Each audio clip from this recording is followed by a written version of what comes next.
မနေ့ကတော့အောင်ကြီး၈ပါးနဲ့ပြည့်စုံတော်မူတဲ့မြတ်စွာဘုရားကိုပရိသတ်ကြီးရှိခိုးပြီးကြပါလားပါတယ်ဘုန်းကြီးကလည်းပလင်အောင်ကန်းကစဟောမှာဆိုတော့ဆိုကြည့်လိုက်သမ်းမဇီနောအောင်လူတကာတို့ဤအထောတမို့အုပ်ဆောင်အခေါင်ဖုံးပြမြတ်ဖရာသည်မာရင်သဂိရိမေခလာဆင်ရတနာကိုလျင်စွာတက်စီပလင်ဤဝဲလေကြီးမိုးကြီးပြဘူးမိနှင့်မောင်ကြီးတရောင်ဒါလမ်းမကျွန်းပြခခွန်လျက်အချင်းသိတ္တပလင်မြတ်မှာအမြောင်ထလောစိတ်မြညိုလွင်ဘောရိပင်နှင့်ပလင်တော်ကထင်အရှာပင်သင်္ကာမဆိုင်ငါကပိုက်ဟုစွဲကိုင်းလက်နဲ့ရဲစင်မဲ့ဖြင့်အောက်ထဲဝန်းရန်သောညာအောင်အတန်ဟစ်ကြွေးမရင်ကြည်သည်ရံဘေးတသိမာနမင်းကိုမနေ့ကဒီလိုဆိုပြီးအောင်ရင်း၈ပါးနဲ့ပြည့်စုံတော်မူတဲ့ဘုရားကိုမာနအောင်ဒီကစပြီးရှင်းမခိုးခဲ့ဘူးလားပြိဿဒါကြောင့်မနေ့ကတော့ရှေ့ပိုင်းဝိပဿနာဟောမယ်လို့ကြီးညာတော့လည်းပဲဘုန်းကြီးဟောချိန်မရပါဘူးဒီဇတ်တော်ကိုမန္တလေးမြို့ပေါ်မှာနှစ်ညတစ်ခါတလေ၃ညဘုန်းကြီးဒီလိုဟောပါဒီနေ့တညတည်းနဲ့ပြီးအောင်ဟောမယ်ဆိုတော့အခုချိန်ကစပြီးဘုန်းကြီးဇတ်ထုတ်စဟောမယ်နောက်ပိုင်းဇက်ကွက်ထဲမှာအလျင်သိရင်ဖြင့်ဉာဏ်စဉ်၁၀ချက်ဘုန်းကြီးထည့်ဆွဲပြီးတော့ဟောသွားပါမယ်အခုမန္တကြီးကိုဘုရားအောင်တော်မူတော့103ခုနှစ်ကဆုံလာပြီဘုရားဟုနေဟိုပိဿစေပိဿကြီးဘာနေပါလိမ့်ဘုရားဟုနေဘုရားကိုယ်တော်မြတ်103ခုကဆုံလာပြီဘုရားဟုနေဘုရားဖြစ်တော်မူတယ်လို့ဆိုဘယ်သူလာပါလိမ့်မာနပိဿကြီးဘယ်သူလာတော့မာနဘုရားလာပြီးတော့ပလင်လူဘုရားလာပြီးတော့ပြိုင်တော့ပေါ့ဘုရားတောင်းမှပြိုင်မဲ့လူရှိရင်တို့ပုထုဇဉ်တွေဆိုတာပရိသတ်ကြီးအချိန်ရှိတဲ့၍ပြိုင်လူရှိတယ်ဆိုတာတော့နားလည်ထားနော်မှန်လားပရိသတ်ကြီးဘုရားတောင်းပြိုင်လူရှိရင်ငါတို့ပုထုဇဉ်တွေမှာမရှိဘူးလားပရိသတ်လာပြီပရိသတ်မာနဘုရားလာပြိုင်အိုးသိတ္တထဟောဒီပလင်ကအမြန်ထလို့ဒီပလင်၅ပိုင်းနေဒီပလင်၅ပိုင်းနေဘုရားပလင်မောကအဆင်းခိုင်းဘုရားကိုယ်တော်မြတ်ပလင်မောကဆင်းရလားပြိဿကြီးမဆင်းပါဘူးဘုရားကိုယ်တော်မြတ်ပလင်မောကမဆင်းဘူးမာနကဘုရားလာတိုက်ဒီပလင်သူပိုင်တဲ့ဟောဒီပလင်ကိုငါစောစောစီစီကနေပြီးတော့မှတ်ထားတယ်သိတ္တထာဒီပလင်မောကသင်အမြန်ဆင်းလို့သူမှတ်ထားတဲ့ပရိသတ်ဘောဓိဘောနဲ့ရွှေပလင်ကိုပရိသတ်ကြီးဘုန်းကြီးနဲ့မေးဦးမယ်ဒီဘောဓိပင်ကဖယားကြောင့်ပေါက်လာတာလားမာနကြောင့်ပေါက်လာတာဖိုးဘက်တော်9ယောက်ထဲမှာဘောဓိပင်မပါဘူးလားပရိသတ်ကြီး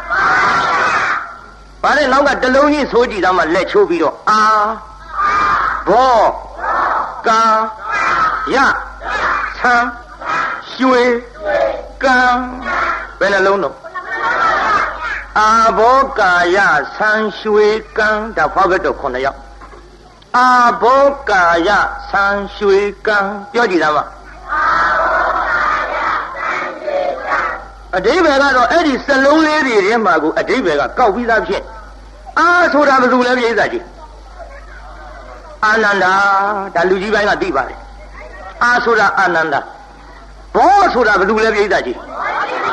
ဟောဘောဓိပင်ဖွားဘက်တော်တယ်ဖယားကြောင့်ပေါက်လာဒါမနကသူဥထားတဲ့သူမှတ်ထားတဲ့ပြိဿရဲ့ ကံဆိုတာဘာပါလဲဩကံလူတာကြီးရဆိုတာဘယ်သူပါလဲရတော်ရရဆန်းဆိုတာဘယ်သူပါလဲဆန္ဒအမရွှေဆိုတာဘယ်သူပါလဲရွှေအိုးကြီးလေးလုံးကံဆိုတာဘယ်သူပါလဲကံပြောင်းမှန်တော့ဒီမဲ့ကန္တကမြင်းတဲ့ပြိဿခံဆိုရင်တော့ပေါ်မှာပေါ့ခန္ဓိကမြင်းပြောခြင်းပြောလိုက်အဲ့ဒါနည်းနည်းလေးစဉ်းစားတော့အမှန်ကခန္ဓိကမြင်းမဟုတ်ဘူးကန္တကမြင်းကျို့ရွှေမန်းတင်မောင်ဘုဒ္ဓဝင်ဇတ်ထုတ်တွေရေးတဲ့ဘယ်သူလဲအမေကြီးဦးအောင်စိန်နဲ့ကျုပ်မြင်းညာမှာသူတို့ဇတ်ယုံနဲ့ကျုပ်နဲ့မျက်နှာချင်းဆိုင်ဟောကြကကြတုန်းကကျုပ်ရှိလာပြီးကြော့လို့မင်းသမီးအောင်သန်းတင်ရဲ့ဦးအောင်စိန်ရဲ့ရောက်လာတော့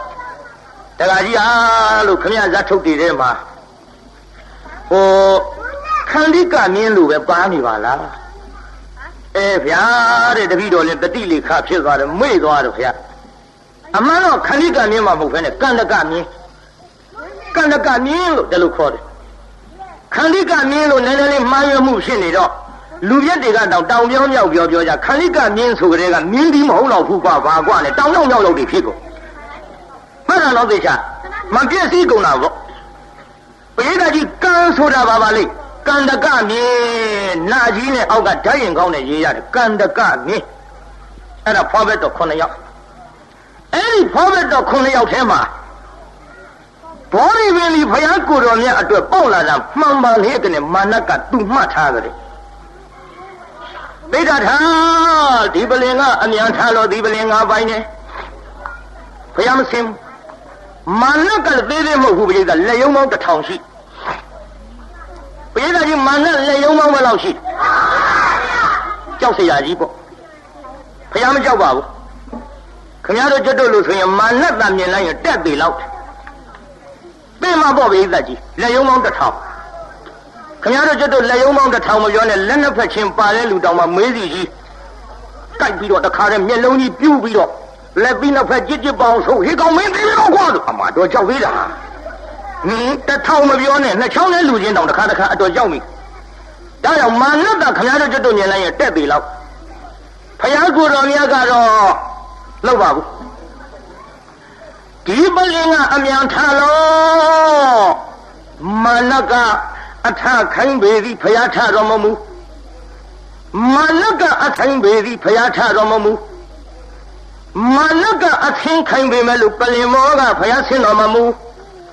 မဆင်းတော့တေကောင်းမာတဲ့သိတ္တထဆိုပြီးမာနဘာတွေလှုပ်လာပါလိမ့်ဒါမို့ပြာဘူးမိုးတွေမိကြီးတွေမှောင်ကြီးတဏံပိတ်စီထားလိုက်ရှင်ကြီးစီးပြီးတော့လာတဲ့မာနဒေသကြီးမာနဘာကိုစီးလာတာပါလိမ့်ဆင်ကဘာဆင်ပါလိမ့်ဘာဆင်ပါလိမ့်ဂိရိမေခလာမှန်တော့နာလာဂိရိနဲ့ထွေးနေဦးမယ်နတ်စီးတဲ့ဆင်လေယုံပေါင်း1000ဆိုတော့ဘုန်းကြီးကျောင်းကထွက်တဲ့တကာကြီးတွေနားလည်ပါပေါ့ဗျာဘုန်းကြီးကျောင်းကထွက်တဲ့တကာကြီးတွေဘုန်းကြီးကျောင်းလုံးကအပြင်အောင်ရင်းဆိုတာရှိပါတယ်ဘောင်းကဟာသမမီနေမိတသဝတ္တတံဂိရိမေခလာဥဒိတာခောရံသဗ္ဗေနမရံဒါနာရိဓမ္မဝိရိနာ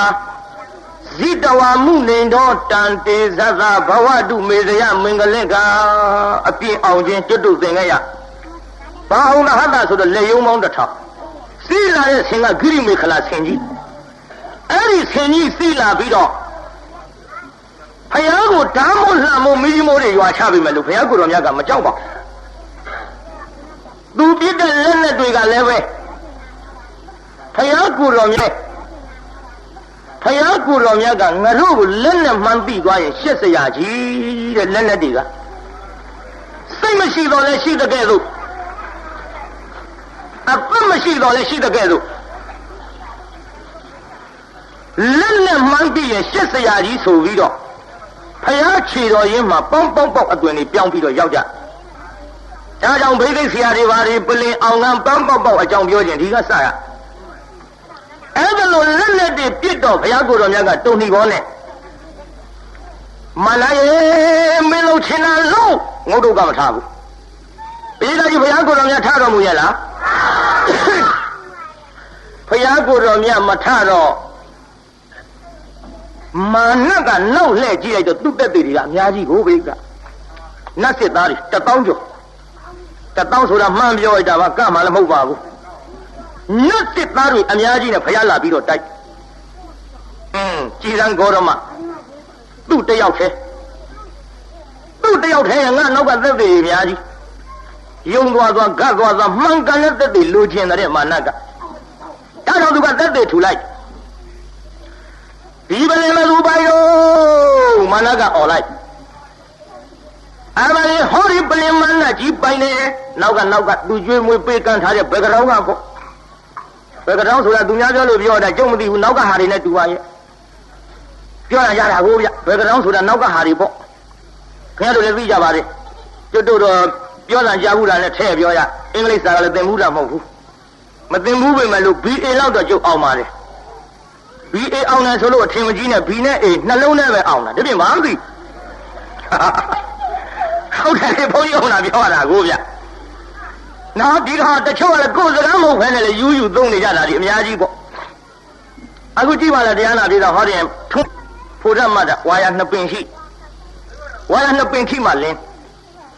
ဝါရ2ပင်ဖြုတ်လိုက်ရင်တရားနာပြေတာကြီးဒီမိလင်းမအဲ့ဒီဝါရပြန်ထိလိုက်တော့မီးပွင့်မလာဘူးလားအဲ့ဒီစကားမီးစကားကိုလူတွေကတချို့ကိုယ်စကားမှလို့ယူသုံးတာရှိသေးတယ်ငါမထီနဲ့ကွာလေထီမီးပွင့်သွားမယ်လူထီလို့မီးပွင့်လောင်မီးကြသေးကုန်မှာမို့ဒါလေးသုံးရတာနော်ဒီလိုအသုံးလုံးမျိုးလေးတွေလို့ပေါ့တရားနာပြေးတာဘုန်းကြီးလည်းပဲအခုစမ်းပြီးလို့ထည့်ပြောရနောက်ကကိုင်းဘယ်ကတောင်းဆိုတာနောက်ကနတ်စစ်သားတွေပေါ့ဒီတော့နတ်စစ်သားတွေကမာနကြီးပိုင်တယ်မာနကြီးပိုင်တယ်လို့နောက်ကဝိုင်းပြီးတော့တက်သေးပေးလိုက်ကြတော့ကိုင်းခေါ်ရမှာကျုပ်ဘက်ကတက်သေးရှိပြီးခမရဘက်ကတက်သေးပြပါဘုရားတက်သေးတောင်းဘုရားကိုယ်တော်မြတ်တက်သေးတောင်းတော့ဘုရားကိုယ်တော်မြတ်ကဘာ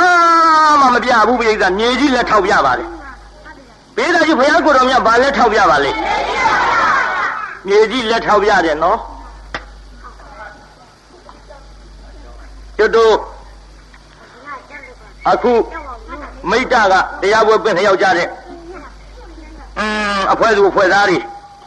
ခင်ဗျားတို့ပြုတဲ့ကုသိုလ်ဒါနတွေလည်းဒီလိုပဲမြေကြီးလက်ထောက်ပြရမယ်ကိစ္စပါပဲဘုရားကိုယ်တော်မြတ်ကမနာငါဘုရားကိုယ်တော်မြတ်သည်4 သိန်းချင်းနဲ့ကဘာတသိန်း10 သိန်းချင်းနဲ့ကဘာတသိန်း16 သိန်းချင်းနဲ့ကဘာတသိန်းပါရမီအနန္တဖြည့်ပြီးတော့လာခဲ့တာဒီပလင်လိုခြင်းလို့ဟောဒီပလင်ရအောင်ငါပါရမီတွေဖြည့်ပြီးတော့လာခဲ့တော့ကွယ်မနာငါဘုရားအလောင်းတော်သည်စရိယ3ပါးစွန့်ခြင်းကြီး5ပါးပါရမီ10ပါးအပြား30သောပါရမီတို့တွေကိုငါဖယားဖြစ်ပြီးတော့လာခဲ့တာဒီပလင်လိုခြင်းလို့စရိယ3ပါးဆိုတာတရားနာပရိသတ်ကြီးကျွတ်တို့လောကထစရိယညာတထစရိယဗုဒ္ဓထစရိယလူတိုင်းပြီးကြပါတယ်အဲ့ဒါမြန်မာလိုရှင်းရှင်းလေးပေါ်သွားအောင်ဆိုကြည်သံပြိတ္တနောက်ကလက်ချိုးပြီးတော့ဖယားဖြစ်အောင်လဲကျင့်တော်မူတယ်တတ္တဝါတွေအတွက်လဲကျင့်တော်မူတယ်ရွှေမျိုးတွေအတွက်လဲကျင့်တော်မူတယ်အဲ့ဒါကိုစရိယ3ပါးခေါ်ပါတယ်ဘုရားဖြစ်အောင်လဲကျင့်တဲ့တတ္တဝါတွေအတွက်လဲကျင့်တဲ့ရွှေမျိုးတွေအတွက်လဲကျင့်စွန့်ရင်းကြီး5ပါးဆိုတာလာပြန်ပြီနားလည်အောင်ပေါ့အဲ့တရားနာပြေးတဲ့နောက်ကဆိုကြည့်သမ်းမပစ္စည်းဥစ္စာကိုစွန့်ခြင်းခြေလက်နားကိုအင်္ဂါကိုစွန့်ခြင်းသားသမီးကိုစွန့်ခြင်းမယားကိုစွန့်ခြင်းအသက်ကိုစွန့်ခြင်းအဲ့ဒီစွန့်ခြင်းကြီး5ပါးကိုလည်းစွန့်တော်မူခဲ့ပါသည်မှန်လားဗျာကြီးနောက်တစ်ခါပါရမီ10ပါးဆိုတာကတော့ဘုန်းကြီးပြောခွင့်အချိန်မရပါဘူးကိစ္စဒါနံသီလစနိခမံပညာဝိရိယနာပစ္စမောခံတိသစ္စာမရိဌာနမေတုဘေခာတိတေရတာအဲ့ဒီပါရမီ10ပါးဒါနအစထားပြီးတော့ဒီပါရမီ10ပါးဘုရားဖြည့်ခဲ့အဲ့ဒီပါရမီ10ပါးအပြား30ဖြစ်သွားပုံလေးဘုန်းကြီးနဲ့လည်းပြောဦးမယ်ပေါ့ ဒါနပါရမီဒါနဥပပါရမီဒါနပရမတ္ထပါရမီဒါနပါရမီဆိုတာကတန်မြင်ညဘာဟိရပစ္စည်းဥစ္စာတွေကိုလှူတဲ့ဒါနပါရမီရှင်းလက်နာနာကိုအင်္ဂါတွေကိုဖြတ်တောက်ခုတ်လိမျက်လုံးတွေကစဖောက်ပြီးတော့လှူခဲ့တဲ့ဒါနဥပပါရမီအသက်ကိုလှူခဲ့တဲ့ဒါနပရမတ္ထပါရမီအဲ့ဒီပါရမီ3ပါးနဲ့ခုနှစ်ငါပါရမီ10ပါးကိုမြောက်လိုက်တော့10ကို3နဲ့မြောက်တော့ဘယ်လောက်တုံးပြိဿအဲ့ဒါအပြား30ဖြစ်ခဲ့အဲ့ဒီစရိယာသုံးမှာဆိုရင်ကြီး5ပါးပါရမီ10ပါးအပြား30ကိုငါဖြည့်ပြီးတော့လာခဲ့တော့ဟောဒီပလင်လိုချင်လို့မနာငါဖယားအလောင်းတော်ကြီးစီဟိုဝေသန္တရာဘဝနောက်ဆုံးထားလို့တိုင်းတော်ပြေတော်ကနှင်ထုတ်ပြီးတော့ဝေကဘာဝင်ကဘာတောင်ရောက်အောင်နှင်ထုတ်ခံရအောင်ဆင်ပြူတော်ကြီးကိုလည်းလှူခဲ့တယ်ပစ္စည်းဥစ္စာတွေကိုလည်းလှူခဲ့တယ်ပြီးတော့ငါရဲ့အမတန်ချစ်လှစွာသောကနာဇာလီခေါ်တဲ့သားသမီး2ယောက်ကိုလည်းလှူခဲ့တယ်မယားဖြစ်တဲ့မရီမိဖုရားကိုလည်းတရားမင်းဖန်ဆင်းတဲ့ပုံနာငါဖယားအလောင်းတော်ကြီးလှူခဲ့တယ်အဲ့ဒါလို့လှူပေမဲ့လို့မချစ်လို့လှူတာမဟုတ်မတနာလို့လှူတာမဟုတ်မကျင်နာလို့လှူတာမဟုတ်ဘရဝအနန္တကိုကယ်မခြင်းလို့သားမယားတွေကိုငါဖယားအလောင်းတော်ကြီးစွန့်ပြီးတော့လှူခဲ့တဲ့မနာမှတ်ကြနော်ဘုရားကြီးဟိုခမည်းတော်သားသမီးတွေချစ်တယ်ဆိုတာကျွတ်တို့ဖယားအလောင်းတော်ကြီးအိတ်နေသလောက်ရှိဝေသန္တရာဘဝမှာကျွတ်တို့ဖယားအလောင်းတော်ကြီးသားသမီးမချစ်လို့လှူတာမှမဟုတ်ပဲပုံနာရိုက်လို့ຫນွယ်ကျိုးလက်က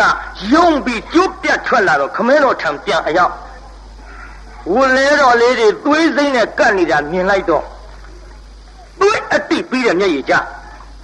ရှင်းချင်းနေနေတဲ့သွေးမျက်ရည်တွေကြတယ်ဗျာ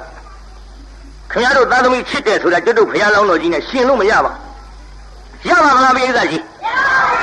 အဲခင်ဗျားတို့ခုသားသမီးရှိတဲ့မိဘတွေသားသမီးတွေကိုမချစ်ဘူးလားဗျာကြီးချစ်ပေမဲ့လို့သားသမီးတွေကြောင့်ကြတဲ့မျက်ရည်သွေးမျက်ရည်များဘယ်နှခါကြဘူးလို့ပါပါဘူးသွေးမျက်ရည်ကြလည်းသေဖို့ရှိတာပါနော်ဒီရိုးရိုးမျက်ရည်တောင်အတော်ခံရဖယားအလောင်းတော်ကြီးဝေသန္တရာလီသွေးအတိပြီးတဲ့မျက်ရည်တွေကြဒါတော့ချစ်တဲ့ချားတွေကနေပြီးတော့တရဝအနန္တအတွက်ရက်ဆက်ဆက်ဒီသားသမီးတွေကိုလှူခဲ့ပါသားသမီးနဲ့ဆင်ပြူတော်ကြီးအဲဒီလိုသားသမီးနဲ့ဆင်ပြူတော်ကြီးပစ္စည်းမယားတွေပါလှူခဲ့တော့ကအဲဒီရွှေကြရနဲ့ရေစက်ချပြီးတော့ငါပေးခဲ့တဲ့သက်သေးကဒီမှာကြည့်กว่าလို့ဖယားကိုတော်မြတ်ကမြေကြီးကသက်သေးထူပါပြီမြေသားကြီးဘာသက်သေးထူတော့မြေကြီးလက်ထောက်ပြမြေကြီးလက်ထောက်ပြတော့ဝတ်သုံးလေးဆန်းကိုဖြေလိုက်တော့လေပရိသတ်ကြီးနဘေလေးနဲ့ပြောခြင်းပြောပေါ့မာနကြီးမနိုင်ပဲနဲ့အစင်ရှုံးပြီးတော့ဘယ်နဲ့ပြေးပါလိမ့်မယ်တော့ဘုန်းကြီးပြောမကောင်းလို့နော်သူတော်ကောင်းလို့မနေနဲ့နဘေလေးနဲ့လေမာနကြီးအစင်ရှုံးပြီးတော့ဘယ်နဲ့ပြေးပါလိမ့်မယ်တော့ဟုတ်တယ်ကွာအဲ့ဒီတိုင်းပဲနဘေနဲ့ဆိုအဲ့ဒီတိုင်းပဲကိုကွပြေးပြီးမာနကြီးအဲ့ဒီတိုင်းပဲဘယ်လာကြီးမာနကြီးပြေးဗလားမာနကြီးပြေးတော့ဘယ်သူလာပါလိမ့်မြူတိန်ကိုမဆင်မရဲ့နဲ့မြူတိန်ကိုလာတော့မလို့ဘိသကြီးမြူတိန်ကိုမဆင်မရဲ့နဲ့အတူရင်ဝင်လို့နှွဲပြန်တော့ဆင်ခဲ့ရဲ့တာတော့တယ်အတူရင်ဆိုတဲ့ကောင်ကြီးလာပြန်မတဲ့ပြိဿကြီးအတူရင်ဆိုတဲ့နတ်ကြီးဒီကောင်ကြီးကသေးသေးမဟုတ်ဘူးပြိဿဆံပြားနဲ့ခြေပြားယူဇနာ4800ရှိမိုင်းမဟုတ်ဘူးနော်ယူဇနာတယူဇနာကို73မိုင်ရှိအိမ်ကြောင့်မှတွက်ကြည့်ပေါ့ဗျာနောက်တယူဇနာကို73မိုင်ရှိအဲ့ဒီမနတ်ကြီး73မိုင်ရှိတဲ့တယူဇနာပေါင်းတရားနာပြိဿ4800ရှိ။ကိုင်လေတကောင်လုံးဆိုတော့နည်းနည်းများပါတယ်ပြိဿ။တွတ်သူ့လက်တစ်ဆင့်လောက်ပြောကြည့်ရအောင်။အသူရင်နတ်ကြီးရဲ့လက်တစ်ဆင့်ကယူဇနာ90ရှိ။ပြိဿကြီးအသူရင်နတ်ကြီးရဲ့လက်တစ်ဆင့်ယူဇနာဘယ်လောက်ရှိ 50တောင်ရှိတယူဇနာ73မိုင်ဆိုတော့တရားနာပရိသတ်ရေယူဇနာ50ကိုခုခေတ်မိုင်3နဲ့တွက်ကြည့်မယ်ဆိုရင်ကျွတ်တို့639မိုင်ခုနှစ်ဖာလုံးနဲ့ခုနှစ်ပုံလောက်ရှိလိမ့်ဒီအတူရိန်နတ်ကြီးရဲ့လက်တစ်စိတ်ကကျွတ်တို့မှန်းကြည့်မယ်ဆိုရင်ရန်ကုန်ဟိုပဲအများကြီးကြော်သွားမှာပေါ့လက်တစ်စိတ်ထဲဒါကောင်လုံးထဲမပြောနဲ့ဖယားကိုတော်မြတ်လက်ထက်တော်ကဖယားကိုတော်မြတ်ကိုတော်တိုင်ယာရုပေးခြင်းခံရတဲ့ကောင်ကြီးအတ္တဘာဝီနံယာဟုတ်ကစိတ္တတော်ခန္ဓာကိုယ်ကြည့်တဲ့ထဲမှာတော့ယာဟုအမြတ်ဆုံးပါကွယ်ယာဟုတဲ့ခန္ဓာကိုယ်ကြည့်တဲ့တတ္တဝလောကမရှိပါဘူးစိတ္တတော်အတူရင်ကနေယာဟုပြောင်းသွားတော့မျက်စိလည်မသွားနဲ့သူ့နာမည်က3မျိုးလောက်ရှိယာဟုတဲ့အတူရင်နဲ့ငပုတ်တဲ့ဟော3မျိုးလောက်ရှိအိမ်ကညင်းပြီးရံဖြစ်နေဦးမယ်ယာဟုဆိုတာလဲသူပဲအတူရင်ဆိုတာလဲသူပဲငပုတ်ဆိုတာလဲသူပဲလက်တစ်ဆယ်ဆိုတာတော့နားလည်ထားနော်မှန်လားပြိဿကြီးနေလဆိုတာနေဆိုတာယူဇနာ50ရှိတယ်လဆိုတာ49ယူဇနာရှိ49ယူဇနာရှိတဲ့လကအတူရိန်နတ်ကြီးရဲ့လက်တစ်ဆစ်တဲ့တယူဇနာရော73မိုင်ရောတော့ပေါ့ဗျာ73မိုင်ဆိုနေတာမဟုတ်ပဲဒီပလင်ငါပိုင်နေတခါလက်ဝါးနဲ့ဆုပ်ထားသူမျက်စီနဲ့နေလာသွားနေတာမသိရလားပြိဿကြီးမသိပါဘူးဘုရားကိုယ်တော်မြတ်ပလင်မော်ကမသိဘူးမာနကဘုရားလာတိုက်လက်ကလေးကြားဆိုတာတို့ဂျိုင်းညညတ်တာပြောတာဟိနားမလဲပဲနေဦးမယ်စာခေါ်မို့လို့ဒီတရားဟောတော့အမေကမေးတယ်ငါသားရဲ့လက်ကလေးကြားဆိုတာဘာလို့အမေကလို့ဂျိုင်းညညတ်တာပြောတာပါလို့မှတခါဂျိုင်းညညတ်ထားတခါကြတော့မေးစီအောက်ထားတခါပါဇက်ထဲမှာအဇက်ပိတ်လိုက်တဲ့အချိန်ခါမှာနေလပျောက်သွားတယ်လန့်ငပုတ်ဖမ်းတယ်နေငပုတ်ဖမ်းတယ်ဆိုတာပရိသတ်ကြီးမြင်မှုတယ်မဟုတ်လားအဲ့ဒါသူပေါ့ခင်ဗျားတို့ဘယ်သိလိမ့်ဖယားကျေစုဖယားဟောလို့သိရဘယ်သိလိမ့်ဖယားကျေစုဖယားဟောလို့သိရဘာဇက်ပိတ်လိုက်ရင်နေလပျောက်သွားပါပြီဒါပေမဲ့လို့ဘုရားကိုယ်တော်မြတ်ကစိတ္တတော်အိတ်တမစရိယဖြစ်လို့ပါဇက်ထဲငုံထားပေမဲ့လို့နေလကိုဒီကောင်ကြီးမသွားအောင်မတတ်နိုင်ပါဘူးကွယ်တို့နောက်ကလိုက်နေရတာပြိဿသူရက်နေလို့မရဘူးပြိဿရဲ့ရရလားပြိဿကြီးပါဇက်ထဲငုံပြီးနောက်ကနေလိုက်နေရတကယ်လို့သာရက်နေရင်ဟောနာပြိဿကြီးသူ့အုပ်ခေါင်းဖောက်ထွက်သွားနိုင်ကြအကြောင်းရှိတယ်ရက်နေအောင်သူမတတ်နိုင်ကမ္ဘာနေရာမှာကမ္ဘာတန်းစာကမ္ဘာတီးပြီးတော့ကမ္ဘာပြက်မှပြက်တဲ့အရာဝတ္ထုဘယ်သူမှဖျက်လို့မရပရိသတ်ကြီးအတူရင်ပါဇက်ထဲငုံပြီးတော့ရက်နေရင်သူနေလားရက်နေအောင်သူတတ်နိုင်ရလားတကယ်ဆိုရင်သူ့လက်တစ်ဆစ်လောက်ရှိတဲ့နေလားသဘောမကျလို့များလက်ဝါးနဲ့ပြုတ်ကျနိုင်ကြအကြောင်းမရှိဘူးလားရှိတာပေါ့ဗျလက်တစ်ဆစ်လောက်လေသူ့ပုတ်ချမယ်ဆိုရင်ပြုတ်ကျနိုင်ကြအကြောင်းရှိတာပေါ့ချနိုင်ပါဘူးလာဆိုတာအောက်ကကြည့်တော့ပကံများလောက်ရှိနေဆိုတာလည်းပကံများသာသာရှိအောက်ကလှမ်းကြည့်လို့တရားနာပြိဿမြေကြီးပေါ်ဆိုရင်လက်နေဟိုဘက်နဲ့ခန်းဒီဘက်နဲ့ဟိုဘက်ကြောသည်အဲ့ဒါမှအဲ့ဒီနေလာကိုသူလက်ဝါးနဲ့ပြုတ်ကြအောင်ပြိဿကြီးပုတ်ချနိုင်ရဲ့လားချနိုင်ဘူးပြိဿကြီးပုတ်ချနိုင်ရဲ့လားရနိုင်ပါဘူးဒါလောက်ကြီးတဲ့ကောင်ကြီးကတောင်မှနေလာကိုလက်ဝါးနဲ့ပြုတ်ကြနဲ့ပုတ်မအောင်ပုတ်မချနိုင်ပါပဲနဲ့အခုတော့ဟိုလူတွေကလာဘောတိုက်တယ်မယ်လို့ပြောနေပြီ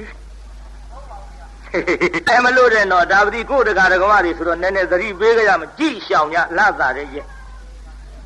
တော့ကြတရားနာပြိဿလာဘောကျွတ်တို့မိထမ်းလန်းနေပါတွေဖောက်လို့ခေါင်းပေါ်မိကြီးကဲတွေပါတွေကြမှာကြောက်ရတယ်ကိုဒါကြောင့်ကိုတကာတကမတွေဆိုတော့ဗုဒ္ဓဘာသာတွေနည်းနည်းသတိပေးထားရဒါကြောင့်တရားနာပရိသတ်ကြီးနေလာကဘာပြက်မှပြက်တဲ့အရာဝတ္ထုဘယ်သူမှဖြစ်လို့မရလားပရိသတ်ကြီးဒီတော့ဒုက္ခလည်းနည်းနည်းမေးပါတယ်ပရိသတ်ဒီလမ်းပိတ်မှာမော်တက်ကြတယ်လို့ဆိုတော့ကျုပ်မေးကြည့်ဒီကျုပ်တွေပါဒီမိုင်ပေါင်းဘယ်လောက်ရောက်ပလဲမိုင်2သိန်းတော့3သိန်းလောက်တက်သွားပြီလို့ပြောတယ်ပရိသတ်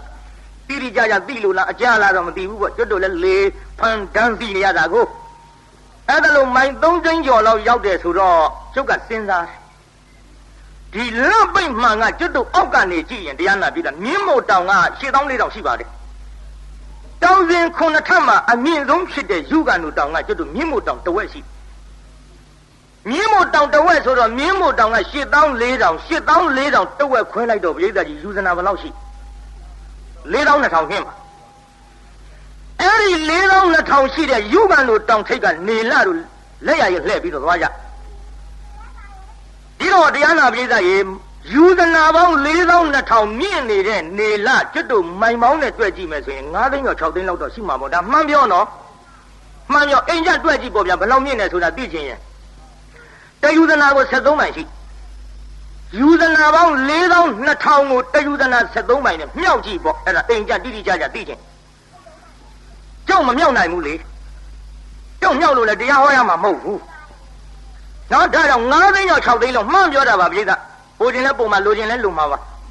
ကြောင့်နေလာကကျွတ်တို့နေရာကလှမ်းကြည့်ရင်မိုင်ပေါင်း9သိန်းကျော်6သိန်းလောက်မြင့်ပါသည်ဂျိုရုက3သိန်းကျော်လောက်တက်ပြီဆိုတော့ကျုပ်ကစဉ်းစားတယ်အထက်ကကျော်သွားလောက်ပြီးထင်တယ်မှန်ကြည့်ရတာကိုဗျနော်ဒါကြောင့်တရားနာပရိသတ်ရေဒီမဲ့ဟိုကဘာဥစ္စာတွေကဖြစ်ပေါ်လာတဲ့နေလဘယ်သူမှဖြတ်လို့လည်းမရပါဘူးကပ္ပထိတိအရာမှလည်းပဲဒီလကပါပါတယ်ဒီတော့ကောင်းပြီလေနည်းနည်းလေးတရားနာပရိသတ်ပြောရအောင်ကဲကုသံကောနာကုံကသဗ္ဗဂေါရမဖယား၅စုပွင့်တဲ့ဟောဒီကဘာကြီးမှာဖယား၄စုပရိနိဗ္ဗာန်ဆံခဲ့ကြပါပြီဆံပေမဲ့လို့နေလာကတော့ဒီအတိုင်းပဲပရိသတ်ဆန်းနေဆန်းလာမဲအစိုးလေးတောင်ရှိသေးပရိသတ်3ရက်လာကြတော့ဗါတဲ့လက်သုံးနေပေါ့ကွာနော်ဖိုးကြီးလည်းသိပါတယ်ငယ်ကျုံငယ်နာပြန်စင်းစားမျက်ခုံးလေးကြည့်ကြည့်ပြီးတော့3ရက်လာဟာခုံးမျက်စာပုံပမာဆိုတာဒီပေါ့ဗျာခင်ဗျားတို့ပြန်စင်းစားသိပါတယ်အဟုတ်3ရက်လာကြတော့ခုံးမျက်စာလေးတိုင်းပဲတဲ့အဲဒါလို့ဆန်းနေရဲ့ဆန်းပြီးတရားနာပြိတ္တလာကပြည့်တဲ့ရဲ့လာကြီးနေကြတော့လာကြီးဝိုင်းလာပြီးပြည့်လာပြီးပိဿကြီးလာကြီးနေဘသူတူနဲ့ထုလို့လာကြီးပိတ်နေတာများမြင်ဘူးတော့မြင်ဘူးပါဟောပြည့်တဲ့ရဲ့ပြည့်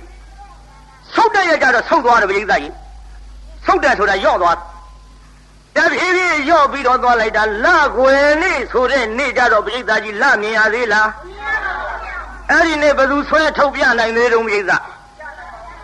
မပြနိုင်ပါဘူးဆန်းတဲ့ရဲ့ဆန်းပြည့်တဲ့ရဲ့ပြည့်ဆုတ်တဲ့ရဲ့ဆုတ်ွယ်တဲ့ရဲ့ကွယ်ပြီးတော့လာခဲ့တဲ့ဒီနေလကဘာဥအစတွေကဒီတိုင်းပါပဲကဘာပြည့်သည့်အထိသူဒီတိုင်းနေပါလိမ့်မယ်ဘယ်သူဖြက်လို့မရသဘောပေါက်လားပြိဿကြီးဒီတော့ကျုပ်မြင်းညာမှာသံဃာ1000နဲ့အနေကစားတင်တော့ကဆန္ဒမုတ်စေရီဖရာပွဲမှာကျုပ်တရားဟောတော့ကဥစဉ်ခန့်ငယ်ငယ်ဥစဉ်လေးတစ်ပါးကကျုပ်ကိုလျှောက်ပါတယ်ကျွတ်တို့ကလည်းတရားနာပြီးတော့ပိဋကသုံးပုံထုံးလို့မှုရေလို့နှောက်နိုင်တာမဟုတ်တော့ကျွတ်တို့သဘောမပေါက်တဲ့ကိစ္စတွေမှာကျွတ်တို့တဲ့စာတော်တဲ့ဆရာတော်သံဃာတော်တွေကိုကျွတ်တို့ရှောက်ရပါ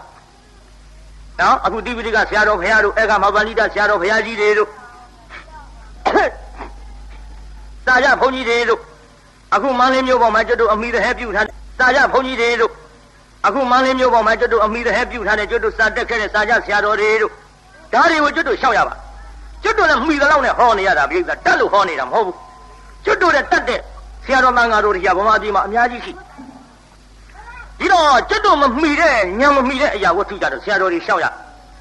ဒီထဲတုံမင်းကုန်းကတိပိဋကဆရာတော်ဘုရားကြီးဥစိတ်တာဘုန်းကြီးဥပန္နဝရေကျွတ်တို့ဒီပေါင်းလိုက်ကအရင်တုန်းကစာချနေတဲ့ကျွတ်တို့သရာတက်ခဲ့ဘူးတဲ့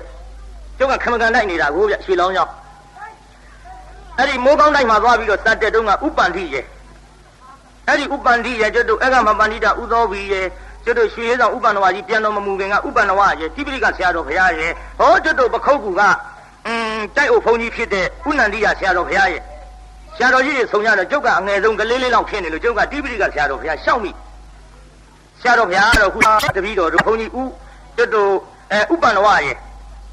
ကျွတ်တို့မိုးကောင်းတိုက်ကအရင်တုန်းကစာချနေတဲ့ကျွတ်တို့သရာတက်ခဲ့ဘူးတဲ့ကျုပ်ကခမကန်လိုက်နေတာကိုဗျရွှေလောင်းရောက်အဲ့ဒီမိုးကောင်းတိုက်မှာသွားပြီးတော့စာတက်တုန်းကဥပန္တိရေအဲ့ဒီဥပန္တိရေကျွတ်တို့အေကမပန္နိတဥသောဘီရေကျွတ်တို့ရွှေရဲဆောင်ဥပန္နဝကြီးပြန်တော်မမူခင်ကဥပန္နဝရေတိပိဋကဆရာတော်ဘုရားရေဟောကျွတ်တို့ပခုတ်ကူကရှင်မရဘာကြီးရွယ်ချင်းနဲ့လုံနေတာတော့လို့ဒီလိုမေးတော့ဆရာတော်ဘုရားကြီးကလည်းရီကမောကနဲ့ ဝဲငါလုံနေတာတော့တခြားမဟုတ်ပါဘူးဒီဘဝကများသေရင်နတ်ပြည်နတ်သားလေးများဖြစ်မလားလို့ဟောဆရာတော်ဘုရားကြီးကဒီလိုအမိန့်ရှိလိုက်ဒီလိုအမိန့်ရှိတော့အဲ့ဒီကိုတော်ကမှားလိုက်လေဗျာမှားလိုက်လေဗျာအရှင်ဘုရားတို့ဘုရားဆိုပြီးတော့ကိုးကွယ်နေလို့တပည့်တော်ဟာတင်ပလင်ငွေကြောက်ဆင်းသူကိုတော်ကြီးကိုဥသုံးညင်ချပြီးတော့ရှောက်ဖူးပါတယ်ဗျာတဲ့အရှင်ဘုရားတဲ့အရှင်ဘုရားကိုဂေါတမဗုဒ္ဓဆိုပြီးတော့လူတွေကိုးကွယ်နေတာအရှင်ဘုရားဂေါတမဗုဒ္ဓအစ်စ်ဟုတ်ပါသလားဘုရားလို့တပည့်တော်ရှောက်ကြည့်ပါတယ်အဲ့ဒါလို့ရှောက်ကြည့်တော့ကြောက်ဆင်းသူကိုတော်ကြီးကမဟုတ်ဘူးလည်းမပြောဘူးဘုရားဟုတ်တယ်လည်းမပြောဘူးဘုရားခေါင်းလည်းမငြိမ်ဘူးခေါင်းလည်းမညံ့ဘူးဘုရားအဲ့ဒါတပည့်တော်မကျေနပ်လို့ထပ်လျှောက်တော့လေဒီတိုင်းပဲဘုရားတယ်မတုံမလှုပ်နောက်တော့တပည့်တော်စိတ်ထဲမှားလေစွာဘုရားဆိုပြီးတော့ကိုးကွယ်နေတဲ့လူတွေ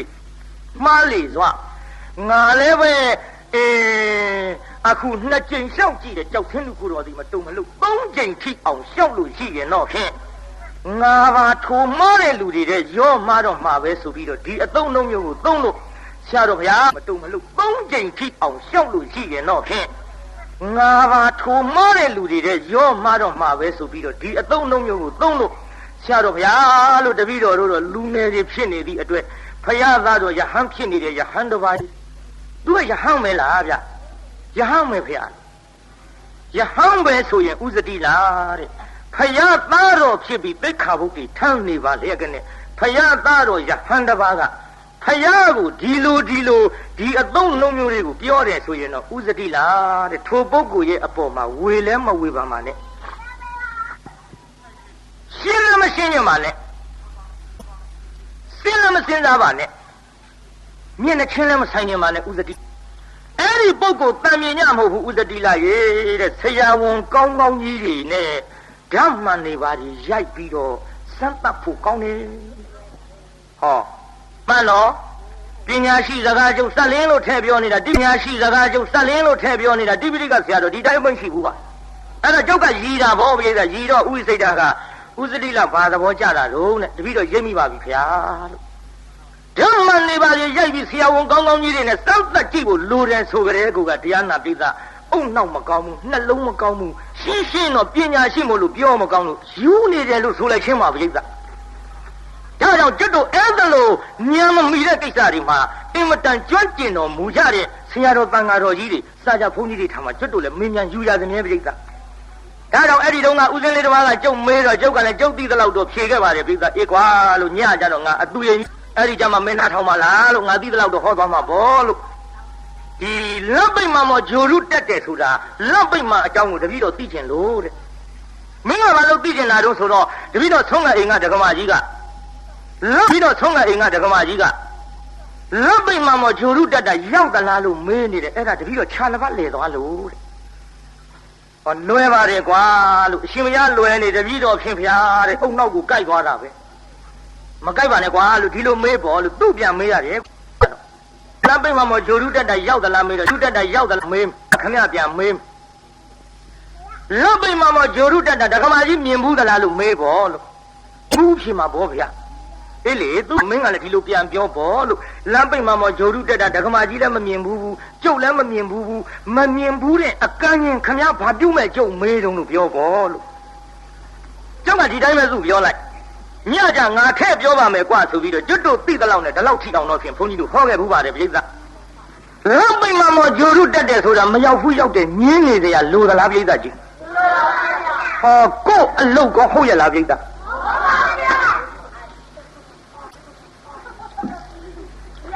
မငင်းရနဲ့ကြဘုန်းကြီးတို့အဖြေကတော့လေအဲ့ဒီတော့ကထည့်ဖြေခဲ့ဘူးပါလေလက်ပိတ်မှာမဂျိုရုတက်တာရောက်တယ်မရောက်ဘူးဟိုမင်းလို့ရှိရင်ဘုန်းကြီးတို့အဖြေပေါ့ကြက်ရင်လည်းယူသွားကြမရောက်ဘူးလည်းမပြောဘူးကျုပ်ကရောက်တယ်လည်းမပြောဘူးကျုပ်အဖြေကတော့ရောက်ရင်တော့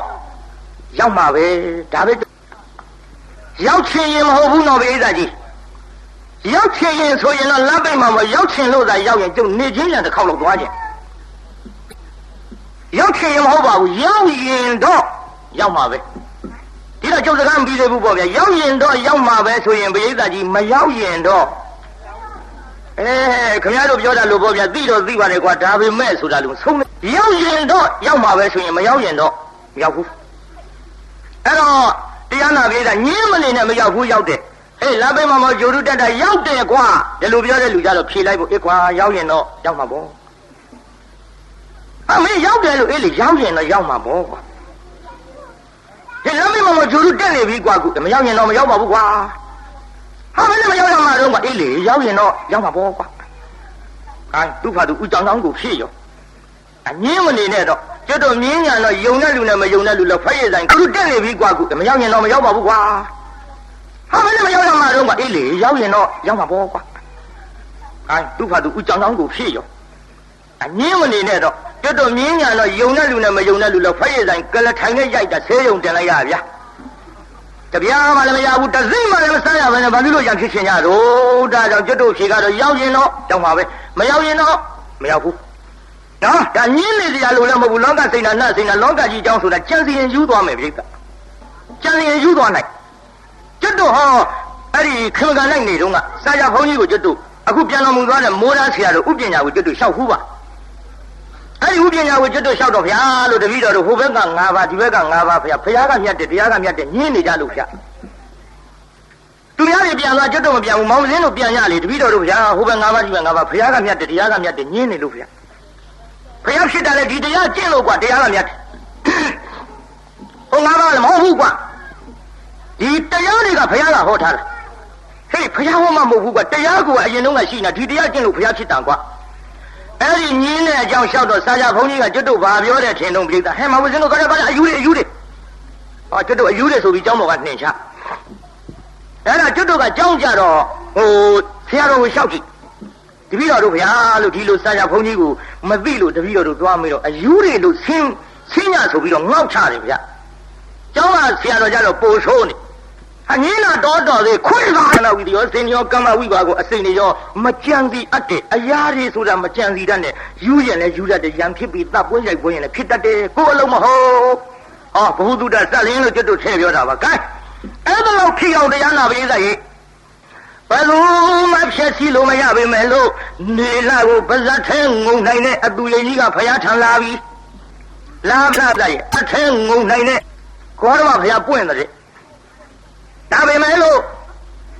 18တောင်းလောက်ရှိတဲ့ဖယားလေးကိုငါသွားပြီးတော့ဖူးရမှာခါးကြောင်းပါပြီ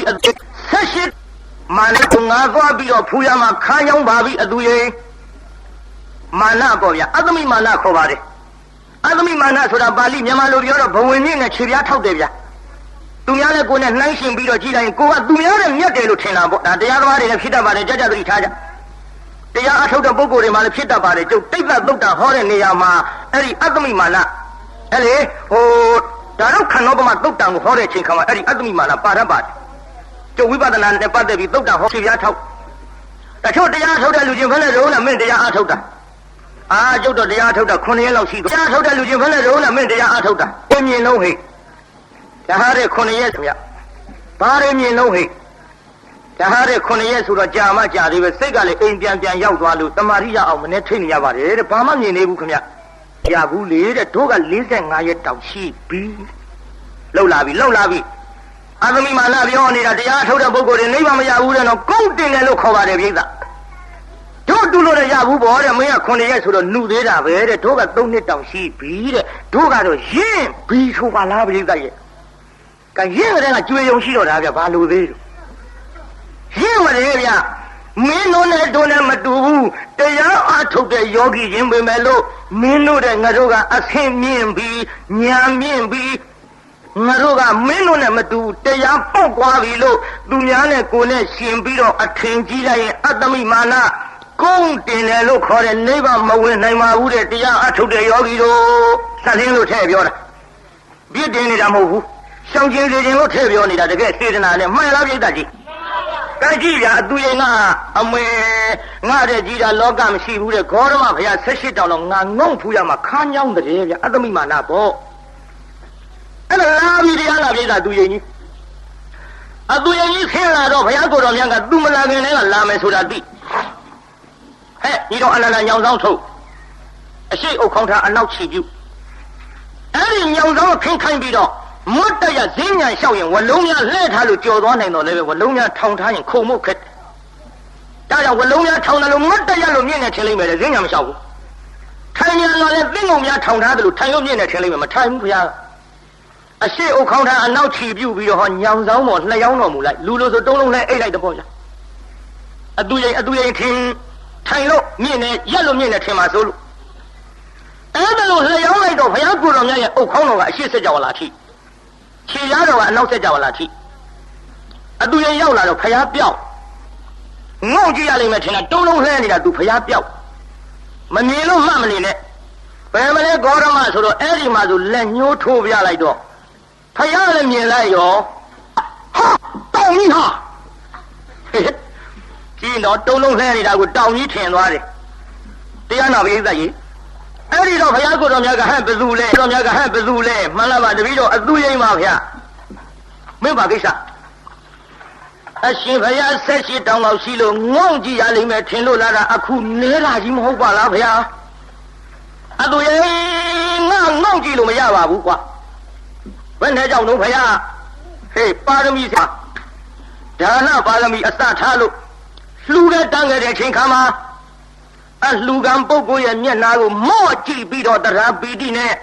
ရဲရင်စွာသာလှူခဲ့တဲ့ငါမျက်နှာအောက်ဆိုင်ပြီးတော့ညှိုးငယ်စွာမလှူခဲ့ပါဘူးကွာဒါကြောင့်ငါမော့သာလှူခဲ့လို့ငါဖူးသူမှန်သမျှငုံကြည့်လို့မရမော့လှူခဲ့လို့နေလာကြည့်တယ်လို့မော့သာကြည့်ရလိမ့်မယ်ငုံကြည့်လို့တော့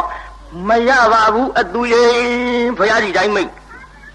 ဘေးသားကြီးဘုရားကိုယ်တော်များငုံကြည့်လို့ရရလားမရပါဘူးဗျာမရဘူးဆိုပြီးအိမ်ကြမှာတစ်ခါလောက်တော့ဆင်းတူလေးချငုံကြည့်ရလားလို့မနေနဲ့ဘူးဟုတ်တယ်ပြောရသေးတာဂတိကတဝင်လာမှာဆိုလို့ကျုပ်ကတက်တော်ထင်ရှားဘုရားပြောပြီးတော့ဘယ်လိုဘုရားတော့ဒါလောက်ဆိုသဘောပေါက်ပါပြီအဲ့ဒီတော့မှတရားနာပြေးသားကြီးအတူရင်လည်းပဲဘုရားလာပြီးတော့ပြိုင်တာပြိုင်နဲ့အတူရင်လည်းပဲမနိုင်ပဲနဲ့အစင်ရှုံးပြီးတော့အတူရင်ကြီးလည်းဘယ်လိုပြေးပါလိမ့်မလို့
ရှောင်းချင်းစေခြင်းလို့ထည့်ပြောနေတာတကယ်စေတနာနဲ့မှန်လားပြိတ္တကြီးကဲကြည့်ဗျာအတူရင်ကအမေငါတဲ့ကြီးတာလောကမရှိဘူးတဲ့ဂေါရမဘုရား18တောင်တော့ငါငုံဖူးရမှာခါးညောင်းတဲ့ဗျာအတ္တမိမာနပေါ့အဲ့ဒါလာပြီးတရားနာပြိတ္တတူရင်ကြီးအတူရင်ကြီးဆင်းလာတော့ဘုရားကိုယ်တော်မြတ်ကသူမလာခင်တည်းကလာမယ်ဆိုတာသိဟဲ့ဒီတော့အနန္တညောင်ဆောင်ထုတ်အရှိအုပ်ခေါင်းထားအနောက်ချီပြုအဲ့ဒီညောင်ဆောင်ခင်းခိုင်းပြီးတော့မတ်တရဈဉ္ညာလျှောက်ရင်ဝလုံးများလှဲ့ထားလို့ကြော်သွားနိုင်တော့လည်းပဲဝလုံးများထောင်ထားရင်ခုံမှုခက်ဒါကြောင့်ဝလုံးများထောင်တယ်လို့မတ်တရလို့မြင့်နေထင်လိမ့်မယ်လေဈဉ္ညာမလျှောက်ဘူးထိုင်ညာတော့လည်းသင်းကုန်များထောင်ထားတယ်လို့ထိုင်လို့မြင့်နေထင်လိမ့်မယ်မထိုင်ဘူးဘုရားအရှိအုပ်ခေါင်းထားအနောက်ချီပြုတ်ပြီးတော့ဟောညောင်ဆောင်ပေါ်နှစ်ယောင်းတော်မူလိုက်လူလိုဆိုတုံးလုံးလဲအိတ်လိုက်တော့ဗျာအတူရင်ထင်ထိုင်လို့မြင့်နေရက်လို့မြင့်နေထင်ပါဆိုလို့အဲ့ဒါလို့လျောင်းလိုက်တော့ဘုရားကိုယ်တော်မြတ်ရဲ့အုပ်ခေါင်းတော်ကအရှိဆက်ကြဝလာထိခြေရတော်ကအနောက်ဆက်ကြဝလာထိအတူရင်ရောက်လာတော့ဘုရားပြောက်ငုံကြည့်ရလိမ့်မယ်ထင်တာတုံးလုံးလှဲနေတာသူဘုရားပြောက်မမြင်လို့မှတ်မနေနဲ့ဘယ်မလဲဂေါရမဆိုတော့အဲ့ဒီမှာဆိုလက်ညှိုးထိုးပြလိုက်တော့ဘုရားလည်းမြင်လိုက်ရောဟာတောင်းကြီးဟာကြည့်တော့တုံးလုံးလှဲနေတာကိုတောင်းကြီးထင်သွားတယ်တရားနာပရိသတ်ကြီး အဲ့ဒီတော့ဘုရားကိုတော်မြတ်ကဟဲ့ဘယ်သူလဲမှန်လားပါတပည့်တော်အသူရိမ့်ပါဗျာမင်းပါကိစ္စအရှင်ဘုရား78တောင်လောက်ရှိလို့ငုံကြည့်ရလိမ့်မယ်ထင်လို့လာတာအခုနေတာကြီးမဟုတ်ပါလားဗျာအသူရိမ့်ငါငုံကြည့်လို့မရပါဘူးကွာဘယ်နဲ့ကြောင့်တော့ဘုရားဟေးပါရမီ7ပါးငါပြုခဲ့တဲ့နေရာမှာဒါနပါရမီအစထားလို့လှူခဲ့တန်းခဲ့တဲ့ချိန်ခါမှာအလှူကံပုဂ္ဂိုလ်ရဲ့မျက်နှာကိုမော့ကြည့်ပြီးတော့တရားပီတိနဲ့ရဲရင်စွာသာလှူခဲ့တဲ့ငါမျက်နှာအောက်ဆိုင်ပြီးတော့ညှိုးငယ်စွာမလှူခဲ့ပါဘူးကွာဒါကြောင့်ငါမော့သာလှူခဲ့လို့ငါဖူးသူမှန်သမျှငုံကြည့်လို့မရမော့လှူခဲ့လို့နေလာကြည့်တယ်လို့မော့သာကြည့်ရလိမ့်မယ်ငုံကြည့်လို့တော့မရပါဘူးအသူရင်ဘုရားကြီးတိုင်းမိတ်ဘေးသားကြီးဘုရားကိုတော်များငုံကြည့်လို့ရရဲ့လားမရပါဘူးဗျာမရဘူးဆိုပြီးအိမ်ကျမှတစ်ထောင်လောက်ကြောက်ဆင်းသူလေးချငုံကြည့်ရလားလို့မနေနဲ့ဘူးဟုတ်တယ်ပြောရသေးတာဂတိကတဝင်လာမှဆိုလို့ကျုပ်ကတက်တော်ထင်ရှားဘုရားပြောတယ်ဒါတော့ဘယ်လိုဘုရားတော့ဒါလောက်ဆိုသဘောပေါက်ပါပြီအဲ့ဒီတော့မှတရားနာပြေသားကြီးအသူရင်လည်းပဲဘုရားလာပြီးတော့ပြိုင်တာပြိုင်နဲ့အသူရင်လည်းပဲမနိုင်ပဲနဲ့အစင်ရှုံးပြီးတော့အသူရင်ကြီးလည်းဘယ်လိုပြေးပါလိမ့်မလို့ဟုတ်တယ်မင်းတို့ကသိသွားနော်အဲ့ဒါကြောင့်မို့လို့တရားနာပရိသတ်ကြီးခုဘုရားကိုတော်မြတ်မုံညင်းစေတဲ့ဝင်မယ်ဆိုတာဗြဟ္မာတွေကမယုံဘူးလို့ဆိုတော့ဘုရားကိုတော်မြတ်ကပရိက္ခယာ7ပါးနဲ့ရထံပြီးတော့ဇင်းညာလျှောက်ပြတော်မူသည်အဲ့ဒါလို့ဇင်းညာလျှောက်ပြတော်လေတရားနာပရိသတ်ဘုရားကိုတော်မြတ်ဗြဟ္မာတွေရဲ့မျက်စိနဲ့တော့မြင်တာပေါ့ဗျာကျွတ်တို့လူတွေလို့ဆိုပဲမြင်မလို့လူတွေကြတော့မုံညင်းစိတ်ခွဲကြည့်မှအတွင်းကဝါသလားဖြူသလားသိရဗြဟ္မာတွေရဲ့မျက်စိနဲ့ကြည့်လိုက်တော့ဘုရားကိုတော်မြတ်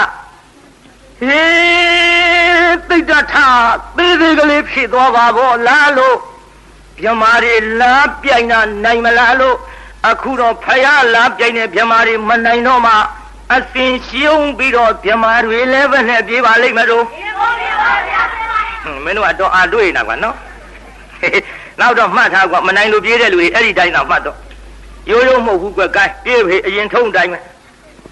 ပြီးတော့တရားနာပရိသတ်ကြီးဘုန်းကြီးလည်းရှားရှည်တယ်တော့မအောင်မေးတဲ့ရှည်တော့ရှည်နေကြပဲ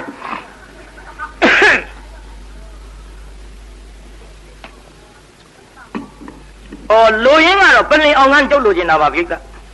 မာနအောင်ရင်ပြီးတာပါဒါပေမဲ့လို့ဒီအသူရင်တို့ဗြဟ္မာတွေဆိုတာကျုပ်ဘုသူတ္တကြီးထည့်ပြောရ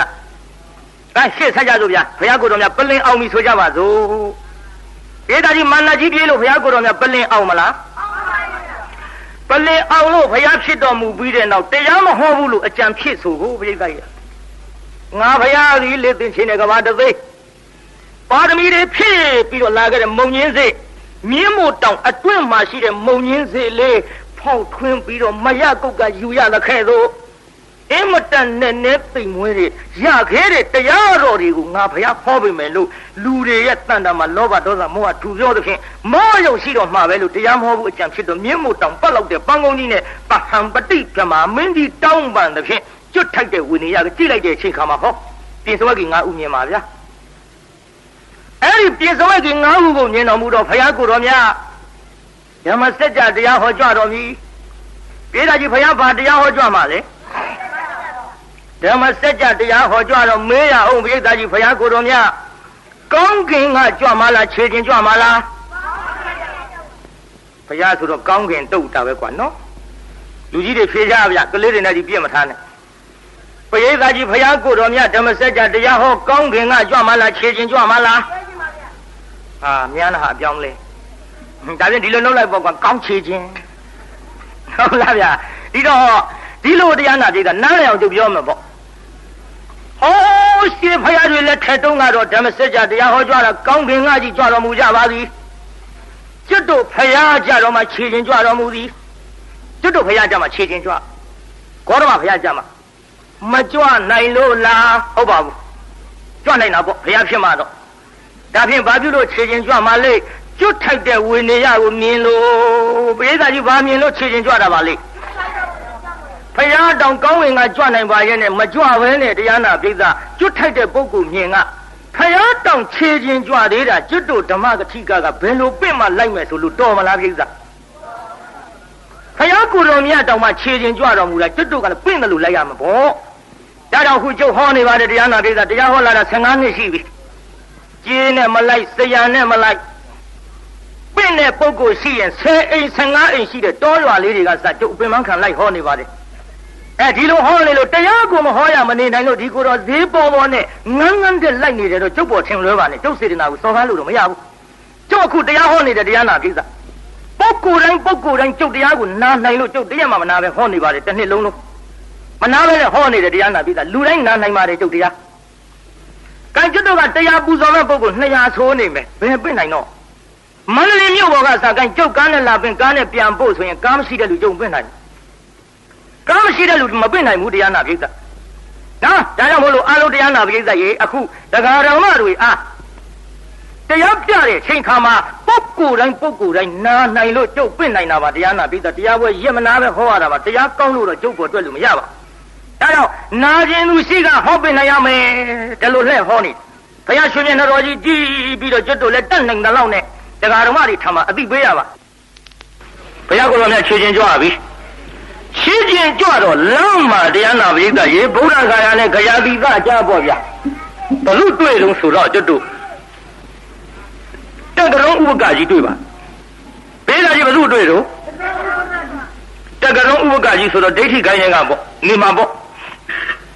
မခလိကောသလတို့ပုဒ္ဒနာကသဗတို့ပကုဒကိစ္ဆာယနာတို့သိသိတို့ဆိုတာတွေကြားဘူးသားနဲ့အဲ့ဒီခိုင်းရင်ကနေမှာပေါ့ဒိဋ္ဌိကလည်းသူတို့ရာဇဝင်ပြောရရည်စရာကြီးပြိဿမြင်လားဟောကျွတ်တို့မခလိကောသလဆိုတဲ့ကောင်ကြီးကြည့်မှာပေါ့စီအိုကြီးထမ်းလို့တထဲလောက်တဲ့လူကဟဲ့လဲမယ်နော်ခလုတ်တိုက်မယ်နော်ကွဲမယ်နော်နဲ့ပြောရင်ခလုတ်တိုက်လဲတော့စီအိုကြီးကွဲပါဇက်မှမပိတ်သေးဘူးကွဲရမလားလို့တရားနာပိဿတထဲလောက်တဲ့လူကရိုက်မလို့လှမ်းဆွဲလိုက်တာလူမမိဘူးပစိုးမိတော့ပစိုးကြီးထားပစ်ခဲ့ပြီးကွင်းလုံးကျွတ်လူကြီးထွက်ပြေးအဲ့ဒါတောထဲရောက်တော့လှဲလန်းတစ်ပေခြုံထဲဝင်ပြီးတော့ပစိုးမပါလို့ပုံနေတာကိုဗျရှက်လို့အဲ့ဒီပစိုးမပါလို့ရှက်လို့ပုံနေတဲ့ကောင်ကြီးကိုလှဲသား900ကအကျင့်ခေါင်းမာတဲ့ဖယားဆိုပြီးအိမ်ပွင့်သွားခိုင်းသူတို့ရာဇဝင်ရည်စရာကြီးပါပြောမှာတခုတော့ရှိတာပေါ့ဗျာသူတို့ဘုရားကဥစုံသေးဆိုအကုန်ဖူးရတယ်လားမသိပါဘူးမကြလိုက်ပုံတော့မပြောနဲ့တော့အဲ့ဒီခိုင်းတဲ့ကနေမှာပေါ့ဗျာတက္ကရုံဥပကဖယားကိုတော်မြတ်နဲ့လမ်းမှာဆုံကြတော့ဥပကကြီးလှမ်းကြည့်လိုက်ကြည်သာရှိကလာတဲ့ပုဂ္ဂိုလ်ကြီးကချင်းတဲလှပါလားဟဲ့ဥပကမင်းလေဟောဒီလောကကြီးတလောက်လှတဲ့ပုဂ္ဂိုလ်မင်းတခါမှမကြုံဘူးပါလားကွယ်လှတယ်ဗျဘုရားကိုတပ်ပယ်တယ်တွေပါရင်ပြောတတ်ဘူးပေါ့ဟုတ်ပါတယ်လေကျွတ်တို့ဘုရားလောက်လှပတပ်ပယ်တော်မူတာလည်းလောကမရှိပါဘူးလက္ခဏာတော်ကြီးလက္ခဏာတော်ငယ်တွေနဲ့ဒါလောက်လှလုံးလို့လည်းခင်ဗျားတို့ရှိခိုးကြတာပေါ့ရူပဝိလသကရူပအစင်ရဇာယုတံဝိသရာကုဏောပေတံတေနမတုလာယူပါဝါဘယ်သူနဲ့မှနှိုင်းရှင်လို့မရတဲ့ရုပ်လူပကာယရုပ်အနေနဲ့လည်းတုလို့မရဘူးစကားအနေနဲ့လည်းတုလို့မရဘူးညာအရာတကောအရာမှလည်းတုနိုင်ရှင်နိုင်တယ်လို့မရှိပါဘူးရှိရလားပြေးသားကြီးဒါကြောင့်ကျွတ်တို့ပြည့်စမသံဃာယရဏတင်နဲ့မင်းတို့မင်းတရားကြီးရွှေကျောင်းတော်ကြီးဆောက်ပြီးတော့ကျောင်းတော်ကြီးဘွဲ့ပေးလိုက်တဲ့အတုမရှိကျောင်းတော်ဘာကျောင်းတော်လဲတော့ပြေးသားအတုမရှိကျောင်းတော်ကြီးကျောင်းထိုင်မှုဘုန်းကြီးလျှောက်ရှာလိုက်တော့အတုမရှိတဲ့ဘုန်းကြီးကလည်းမရှိလောကအဲ့ဒါဗမောဆုံးပြသွားတယ်မဟုတ်လားဗျမင်းကျောင်းကနာမည်ပဲလို့ပေးတော့အတုမရှိကျောင်းခင်ဗျဟေးလောကအတုမရှိတာဖရာတော်မရှိတာဘယ်ဘုန်းကြီးမှမထိုင်ရဘူးကွာဖရာကျောင်းဖြစ်စေဆိုဘယ်သူမှထိုင်ရဘူးဗျနော်ဒါတော့အတုမရှိတာကကျွတ်တို့ဖရာကိုယ်တော်မြတ်ရှိအဲ့လိုဘယ်သူနဲ့မှမတူအောင်လှတော့ဒီပုဂ္ဂိုလ်ကြီးမိတ်ဆွေဖွဲ့ရရင်ကောင်းလိမ့်မယ်ထင်တယ်ကဲကြည်တရားနာပရိသတ်ကြီးဖယားမှမသိတော့မိတ်ဆွေဖွဲ့တော့ဒီကကြီးညိုစရာကောင်းပါပြီစက်ခုံတရေကြီးချလို့အိန္ဒိယကြီးကကြီးပါပြီငါမိတ်ဆွေဖွဲ့မှာတော်တော့မယ်ထင်တယ်လို့ဖယားကိုတော်မြတ်အပါရောက်တော့အိုးမိတ်ဆွေကြီးဘယ်ကကြွလာတာတို့သင်နာမဲကဘယ်လိုခေါ်တော့သင်ဆရာကဘယ်သူတို့သင်အခုပဲကြွမှာဒုံးနဲ့တရားနာပရိသတ်ကြီးသူကတော့ငါ6ခုမပါဘူးဒုံးကြီးဖယားမင်းနေတာဒီတော့ဖယားကိုတော်မြတ်ကဟဲ့ခြေသားဥပကငါဖယားဘောရီမန်တိုင်ကကြွလာတယ်ငါလမ်းမဲက ကတော့မန်၅ပါးကိုအောင်တော်မူခဲ့လို့ဇိနာလို့ခေါ်တယ်မြန်မာလို့ခေါ်ခြင်းတော့ဥအောင်ပေါ့ကွာတာရဲတော့ပါပါဘူးကျုပ်ကဖမ်းပြောလိုက်ရတာဒါဥဒိဇိနာဆိုတာလဲအောင်တဲ့အဓိပ္ပာယ်ထွက်တော့ကျွတ်တို့လူလိုခုံမယ်ဆိုရင်ဥအောင်ပေါ့ဗျာငါမှဆရာမရှိပါဘူးကွတရားမှုညာဖြင့်အလိုလိုသိတော်မူတယ်တရားမှုညာဖြင့်သစ္စာ၄ပါးကိုငါဖယားအလိုလိုမြင်တော်မူတယ်ပြီးတော့လေအခုငါကြော့မှာကတော့မိဂရာဝုံတော့ပြင်စဝဲကြီးငါဥကိုဓမ္မစကြာတရားဟောကြွမယ်မိတ်ဆွေကြီးတွေ့ရတာဝန်သာပါရဲ့အကူအညီလို့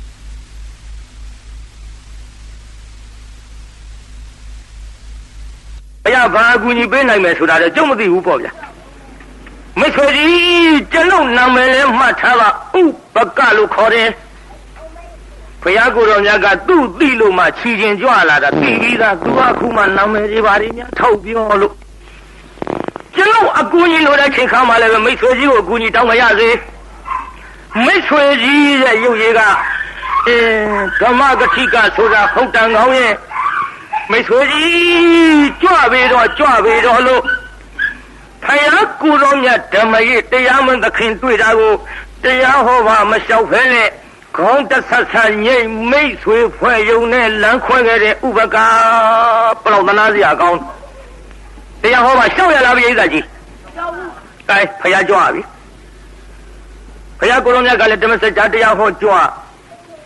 ဥပကာကြီးကဘယ်ရောက်တုံဆိုတော့ဝင်ကသနဘုတ်သန္တာမိမုတ်ဆိုးကြီးထံရောက်သန္တာမိမုတ်ဆိုးကြီးကသူ့ကြောင်းဆောက်ကိုးကွယ်ထားမုတ်ဆိုးကြီးမှလည်းသမီးလေးတစ်ယောက်ရှိသမီးလေးရဲ့နာမည်ကစာပါတဲ့ပြိဿနာမည်ရင်းလေးတော့မှတ်ထားဖို့စာပါလို့ခေါ်ပါတယ်လက်ဖြားလေးနှစ်ဖက်လောက်လေးကိုင်းလေးလို့ကော့ပြန်ပြီးတော့အင်မတန်လှလို့စာပါဒါပေမဲ့ခင်ဗျားတို့ကြားဘူးတဲ့အတိုင်းကျုပ်လည်းဟောင်းကောင်းအောင်ကျွတ်တို့ဆွနှုံးမဆိုပဲဝါလိုက်ကြလို့လားဟောဗျာဒါကဟောင်းကောင်းမှာကထားပါပေါ့ဗျာကြားနေရောတစ်ဖက်ထုတ်တွေပါဒီနဲ့ပြောင်းမနေပါနဲ့ထားပါပေါ့ကြားဘူးတဲ့အတိုင်းအဲ့လိုကြောက်ဆောက်ကိုးကွယ်ထားတော့မုတ်ဆိုးကြီးကဟဲ့သမီးဒီနေ့ကိုတော်ကြီးကြွလာရင်ဆုံးခယူဆိုင်လောင်းတော့ဖေခရီးဝေးသွားကြရရှိသမီးလေးမှားထားခဲ့ပြီးမုတ်ဆိုးခရီးထွက်သွားမုတ်ဆိုးခရီးထွက်သွားတော့ဥပကကြီးသပိတ်ပိုက်ပြီးဆောင်းကန်ကြွလာပြီပြိဿဥပကကြီးကြွလာတော့နေရာခင်းပေးပြီးဆာဝါကတဏ္ဍခပ်ပန်းမှလိမ့်ပြီးဆောင်းလောင်းမှုထွက်လာတယ်ကိုဗျတဏ္ဍခပ်ပန်းမှလိမ့်ပြီးထွက်လာတဲ့ဆာဝါလည်းမြင်လိုက်ရရော60ကျော်ဥပကကြီးမျက်တောင်မခတ်ဘူးဧကကြီး60ကျော်ကြီးမျက်တောင်ခတ်သေးလား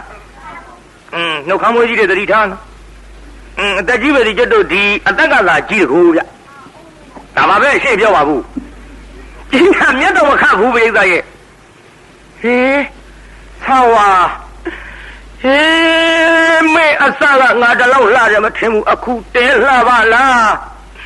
ရလို့လှတဲ့ဆာဝါကလေးကိုမှမရရင်ဥပကမင်းပေးရလိမ့်မထင်နဲ့ကွယ်သွဲလန်းသွားပြီ60ကျော်ကြီးဆုံးလည်းမစနိုင်ဘူးသပိတ်ဖြောင်းဖြောင်းအကန့်မခံနိုင်ဘူးကိုင်သပိတ်ကြီးထံပွေပြီးပြန်လာရောတရားနာပြိဿတလန်းလုံးဝါလာတာတော့ပြိဿတလန်းလုံးဝါလာတာကြောက်ရောက်လဲဝါတော့ညောင်ဆောင်ခြေရင်သပိတ်ကြီးချပြီးညောင်ဆောင်တော့အာရမောက်တတွတ်တွတ်နဲ့ဘေးကကြာစိတ်ပရိစိတ်တွေအောင်းမိမှာ तू ကတော့ဘယ်ဟုတ်မလဲကြာသာဝါဘယ်စိတ်ပရိမှမစိတ်ဘူးသာဝါစိတ်အတော်ဒုက္ခဖြစ်နေပြီဒီလိုသာဝါစိတ်နဲ့ဆွမ်းနေသိမှမစားဘူးပြိဿမုတ်ဆိုးကြီးကလည်းတော်တဲ့ကပြန်လာငါဆရာတော်ကြီးဝင်ဖူးပြီးမှအိမ်ပြန်လာကောင်းတယ်ဆိုပြီးကြောင်းအောင်ရောက်ပါရောဗျာ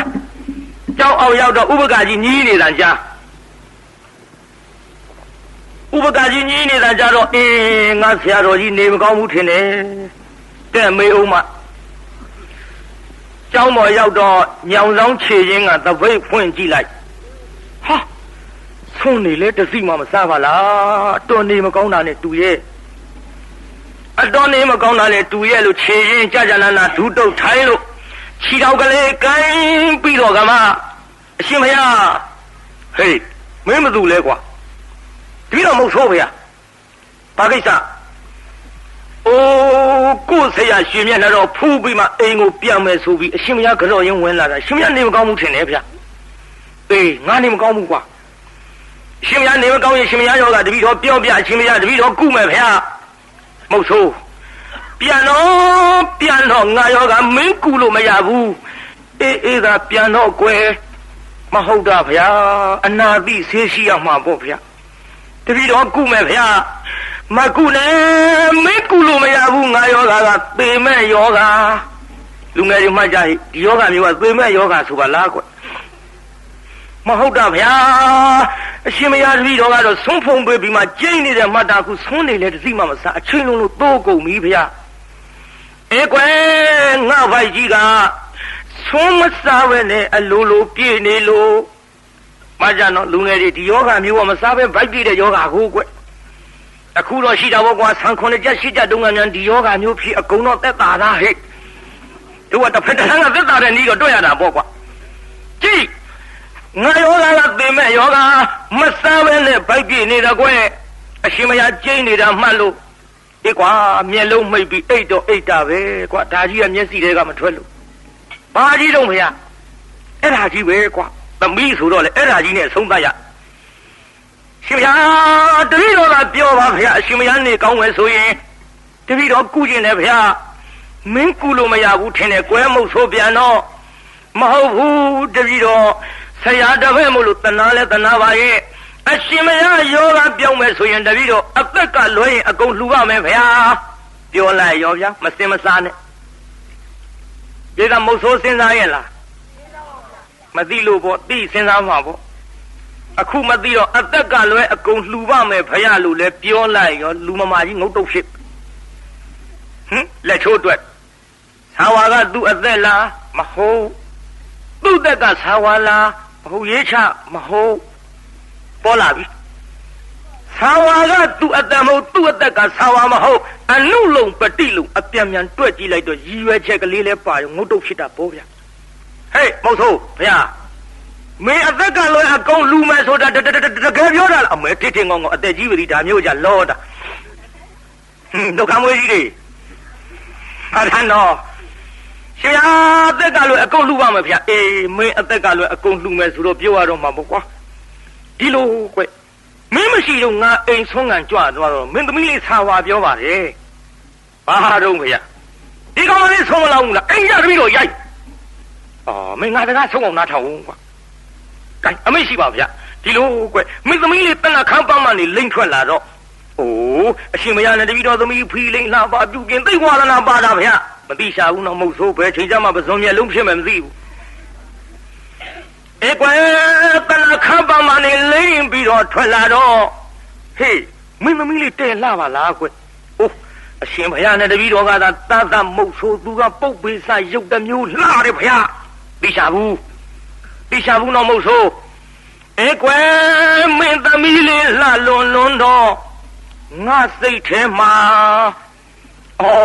တီးပြီးတန်တော့အရှင်ဘုရားစိတ်ထဲမှာတပည့်ငယ်ရှိပြီထင်တယ်ဗျတပည့်ငယ်ရှိပြီထင်တယ်ဘယ်သူသားသမီးတော့ဘုရားဒါတော့အသီးလိုချင်တော့အပင်ချိုင်းနဲ့သမီးလိုချင်တော့မိခင်ဖခင်တိုင်းအရှင်ဘုရားနဲ့လည်းတပည့်တော်နဲ့ဆရာတပည့်ဖြစ်နေတော့အရှင်ဘုရားပင့်တော်တယ်ထင်ပေးသားရမှာဘောဘုရားကိုယ်တပည့်ပဲအမိန့်ရှိပါရှင်ဘုရားစိတ်ထဲမှာတပည့်ငယ်ဘသူသားသမီးနဲ့သဘောတူလို့တော့ဒါတော့ဒီချိန်တန်းပြီးပွင့်ချိန်တန်းပွင့်ရမှာပေါ့နဲ့မုတ်ဆိုးကလေရှည်ကြီးလျှောက်ပြောနေကိုတော်ကြီးအတော်မျက်မှောင်ကုတ်လာဒုက္ခပဲငါတဲ့ပြောတာဒီကောင်ဘေးချောထွက်မုတ်ဆိုးဘုရားကိုင်းကွာအသက်ကလွယ်အကုန်လှူမယ်ဆိုတော့ပြောရတော့မှာပေါ့မဟုတ်ဆိုတပည့်ငယ်မဟုတ်ဘူးကွယ်အားတော့နာပါရဲ့ရှင်းနေတာရှင်းထားပြီးတော့ပြောရပါတော့မကွယ်ဒီကရှင်းနေတာပဲထားပုံမှန်အဲ့ဒါကျုပ်တော့ရှေ့ပဲထားလိုက်တချို့ကပြောကြတယ်ငါရှင်းနေတာနောက်ထားပြောပြီးတော့သူ့မျက်နှာကြီးကရှေ့ရမရတဲ့နေရာမထားပါနဲ့ဗျာမယုံရင်ခင်ဗျားတို့မျက်နှာရှေ့ကနေနောက်လှည့်ကြည့်ပါလားအိမ်ကြဇက်လေသေးမှာပေါ့တော့ကျောက်ကရတဲ့နေရာထားလိုက်ကန်ရှင်းမျက်နှာရှေ့သာထားပြောရတော့မကွယ်ဒီလိုကွယ်မဟုတ်ဆိုရဲ့ချီရင်းကသပိတ်ထဲကသုံးတသိတွေမှမစားတာမသိတယ်နော်မှတ်လားပါဗျာဒီကွယ်ကန်ပြောရတော့မှာပေါ့အသက်ကလွယ်အကုန်လူမယ်ဆိုတော့မဟုတ်ဆိုရဲ့ဒီလိုကွယ်မင်းမရှိတော့အိမ်ထုံကကြွသွားတော့သနာခမမလိမ့်ထွက်လာတဲ့မင်းသမီးသာဝါရဲ့မျက်နှာလည်းမြင်လိုက်ရရောအားတော့နာပါရဲ့ မင်းသမီးဆာဝါကိုမှငါမရရင်သေရလိမ့်မယ်တပည့်လည်းမဟုတ်ဘူးငါကိုယ်တိုင်ကွဲဒါကြောင့်မင်းအသက်ကလွယ်အကုန်လှူမယ်ဆိုလို့သာထုတ်ပြောရတဲ့မုတ်ဆိုးရဲ့လို့ဒီလိုလဲပြောလိုက်ရောမုတ်ဆိုးမျက်လုံးပြူးပြီဟာတပည့်ငယ်ငယ်နဲ့မှတ်တာအခုလက်စသတ်တော့အရှင်ဘုရားဟာကလက်စကိုတတ်ကုန်တာကိုဘုရားမလားပါဗျာစဉ်းစားပါဗျာရှင်မယားအသက်အရွယ်ကလည်းကြီးပါပြီဗျာရှင်မယားဒီရွယ်ကြီးကြမှာရှင်ညုံပွဲထဲမှာဆင်ကျင်ပါနဲ့အရှင်မယားအသက်က60ကျော်ဗျာတပည့်တော်သမီးလေးက16နှစ်ငယ်ပါသေးတယ်ဗျာပိဋကကြီး60ကျော်နဲ့16နှစ်ဆိုတော့ကျွတ်တူမတိမ်မရင်တော့နေမှာပေါ့ဗျာမှန်ကြည့်ရတာကိုဗျာဗျာစဉ်းစားပါဗျာစဉ်းစားပါဗျာလို့ရှောက်လိုက်တော့ဟေးမဟုတ်ဆိုးမင်းအစကတော့အသက်ကလွယ်အကုန်လှူမယ်လေးပါလေးနဲ့မင်းအခုဂရိဖြတ်ပြီပေါ့ကွာမင်းခုဂရိဖြတ်ပြီအသက်ကြီးတာရမယ်ချဟေးအစကတော့အသက်ကလွယ်အကုန်လှူမလေးပါလေးနဲ့ဒါကြောင့်ငါယောဂမပြောပါရစေနဲ့သေမတ်ယောဂမင်းကူလို့မရပါဘူးဆိုပါလျက်ကနေအခုတော့မင်းဂရိဖြတ်ပြီမဟုတ်ဆို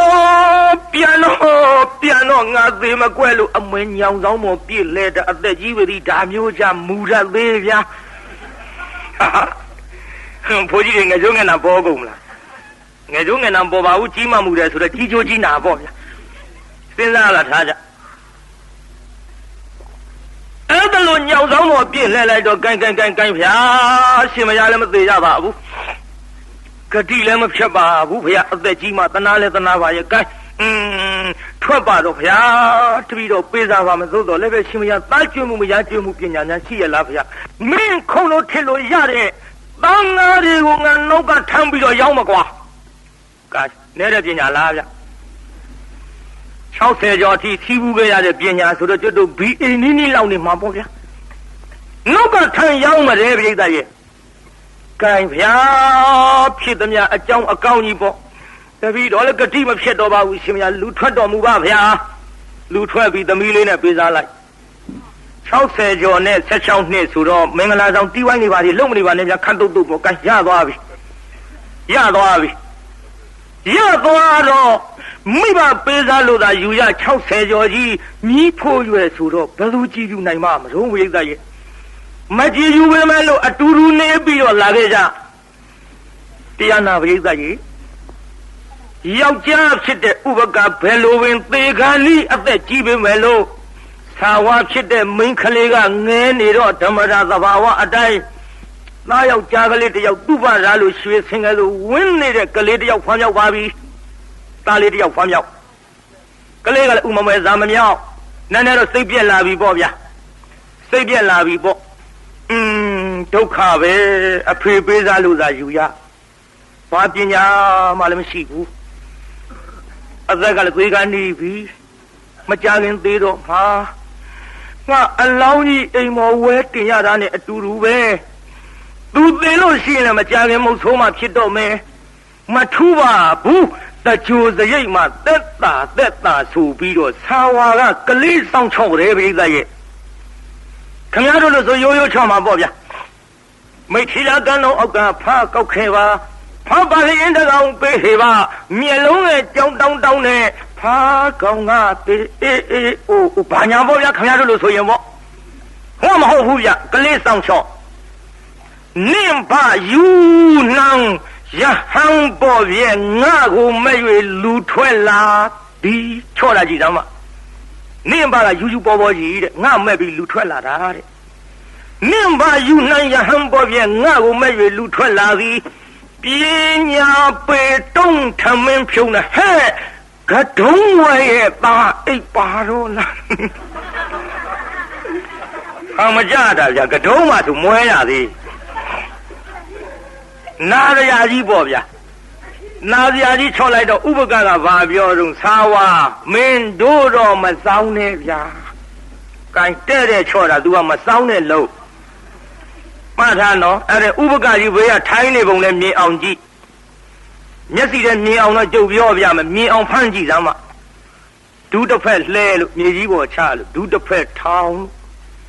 လှဲတဲ့ဒူးပေါ်လက်ဖက်နောက်ကြီးဆန့်ထောက်လို့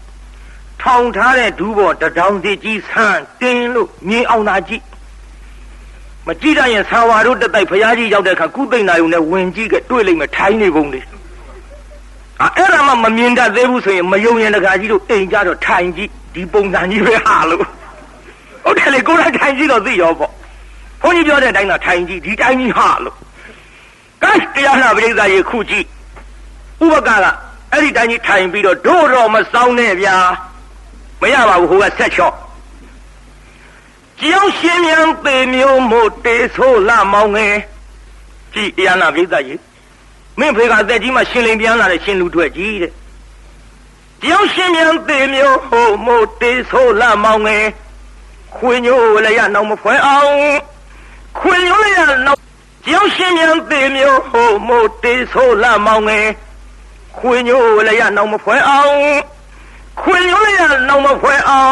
င်သာဝါတော့ဘုန်းကြီးမှနေအောင်မယ်ကျုပ်ကကိုယ်စလဲပြောပြနေတာ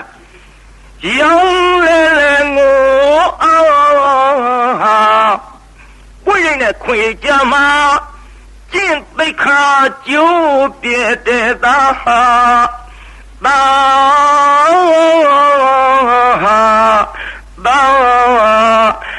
အဲ့ဒီတိုင်းပေါ့ဗျာကဲအဲ့ဒီတိုင်းပေါ့မင်းဖေကအသက်ကြီးမှအကျင့်ပြက်လာတဲ့လူကြီးတဲ့လူရဲ့မှုနာမလီတဲ့ဘုန်းကြီးလူတွေဆိုတော့လေလူမှုကိစ္စဘာမှနားမလဲဘူးတဲ့ပရိသတ်ရဲ့နာစရာကြီးစောင်းချော့နေတာဘုန်းကြီးလူတွေများပြောလဲပြောစရာပါပဲအားတော့နာပါရဲ့ဟုတ်တယ်လေကိုယ်တကာတွေလည်းဘုန်းကြီးလူတွေတည်းအများကြီးရှိနေတော့အားတော့နာပါရဲ့ပြောမယ်ဆိုလေပြောစရာဗျဘုန်းကြီးလူတွေကကျော်ဦးလာသိန်းကြီးကပြောဘူးပါလေလူမထွက်ကြနဲ့ဖျားတဲ့ပြီးတော့လူထွက်ခါစားကဘုန်းကြီးလူတွေဇာတိမဖြောက်ပုံသူကပြောပြသင်္ဘောပေါ်မှာရှိုးကောင်းကောင်းနဲ့ဝတ်ထားအပြိုကြီးလေးက6ယောက်ကသူ့ဝိုင်းကြည့်တယ်အော်ဘုန်းကြီးလူတွေနဲ့တူလို့မဟုတ်ဘူးဖျားတယ်ရှိုးကောင်းလို့အပြိုလေးအပြိုကြီးပါလေလွယ်ကုန်ပါဟုတ်တယ်ခန္ဓာမနဲ့သင်္ဘောနဲ့ကုန်းပေါင်ပေါ်အလဲကောင်ကြားတဲ့အကျော်တဲ့အဖွားကြီးညမှာဆိုရင်လူအပေါ်ကသူကရှိုးနဲ့လှမ်းអော်လိုက်ဒါကလေးနောက်ဆုံးညမယ်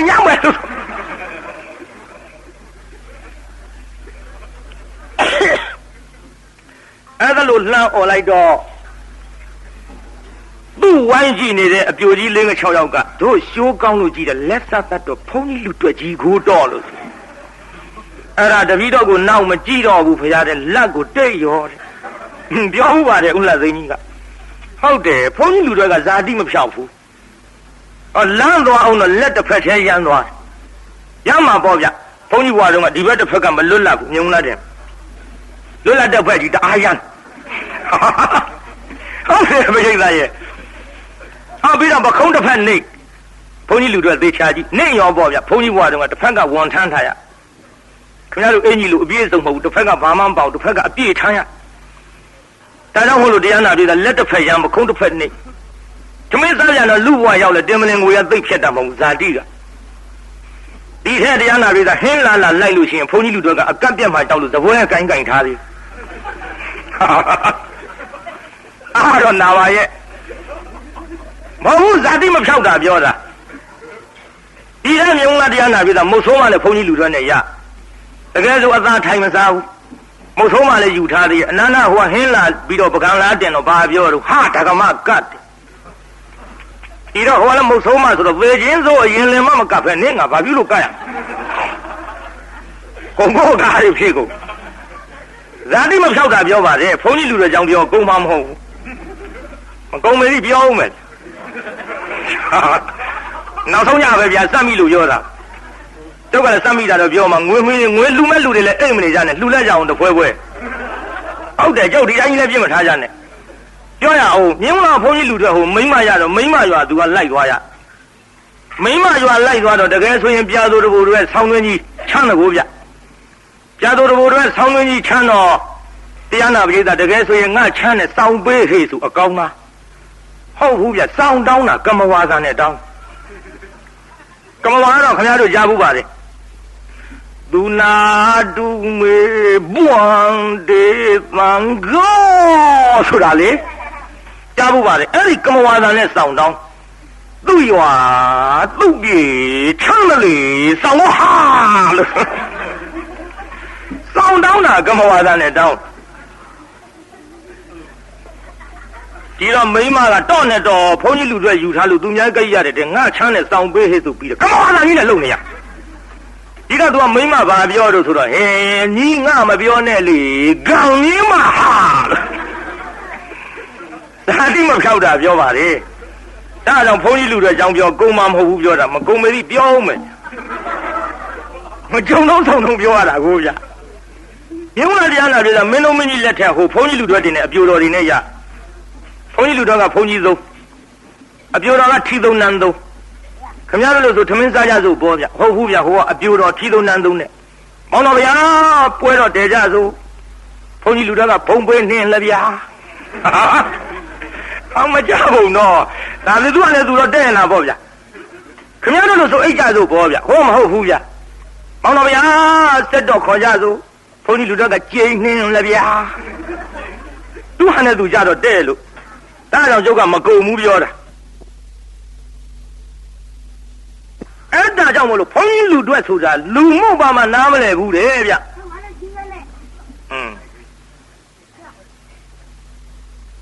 ငြိမ့်ငြိမ့်ပါစကားမပြောနဲ့ဟိကဲဆက်လိုက်ကြစို့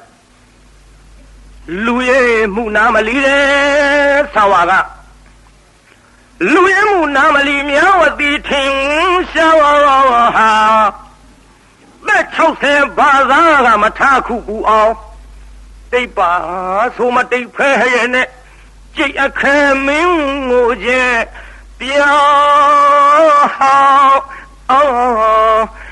သွားပေါ့ဗျာကိုမကိုဆွဲကြရှည်ကြီးပေါ့ဗျာနော်ဘုန်းကြီးဆိုတော့ဒီလောက်ကောင်းတယ်ကြိတ်အခမ်းမင်းကိုကျဲပြောင်းပခက်တလုံးနဲ့စက်အုံညောင်းမှာပခက်နဲ့ချော့လို့လည်းမပြောနှုတ်ချူတိုက်ကျွေးလို့လည်းမအေးမင်းဆွေလှပူလှကြည့်လားရဲ့လို့ပခက်တလုံးနဲ့စက်အုံညောင်းမှာမျက်လုံးကြောင်ကျဲနှဖူးရဲ့လေနွယ်ဘလူမူရဟံမုံစေဖို့ဖန်ဘုန်းကြီးလူတွေဆိုတော့နှဖူးကျဲကြီးနဲ့တဲ့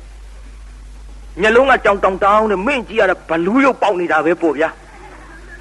နာစရာကြီးချော်တယ်ဥပကာကမင်းတို့တော့မဆောင်နဲ့ဗျာဟိုကချော်တော့နွယ်ဘလူမူရဟံမုံစေဖို့ဖန်မနှိပ်တဲ့ငချိတ်ဆိုင်ရဲ့မင်းကတိကတနိုင်မုံကလေကောက်ညင်းတောင်ရိုးရိုးမဟုတ်ဘူးအယောင်မဟန်နဲ့ငချိတ်ဆန်တယ်ဗျမနှိပ်တဲ့ငချိတ်ဆိုင်ရဲ့တပိတ်တံမင်းကိုနင်းလေမင်းကိုဒါဖုန်းကြီးလူတွေသားမှုတပိတ်တံပါတယ်အဲနာစရာကြီးတွန်းချော်တော့ဟေးဆာဝါမင်းတဲဆောင်ပါလားငယ်ငယ်ရွယ်ရွယ်နဲ့မင်းတခုလက်တလင်ဝါဖြစ်ချင်မလားငါမိတ်ဆွေကြီးဇီနာရှိသနော်ငါမိတ်ဆွေထံငါသွားလိမ့်မနော်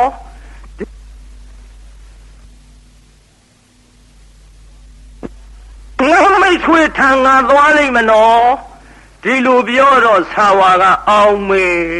ဒီအရွယ်ကြီးကပြည့်သွားဘသူကများလွန်အားပို့မှာလို့ဒီမဲ့မလီနိုင်တဲ့လူကသွားတာမှတ်သားနော်အသက်ကြီးတာကြီးတွေငယ်တာလေးယူကြက်ကြက်သတိထားချအခုကြည့်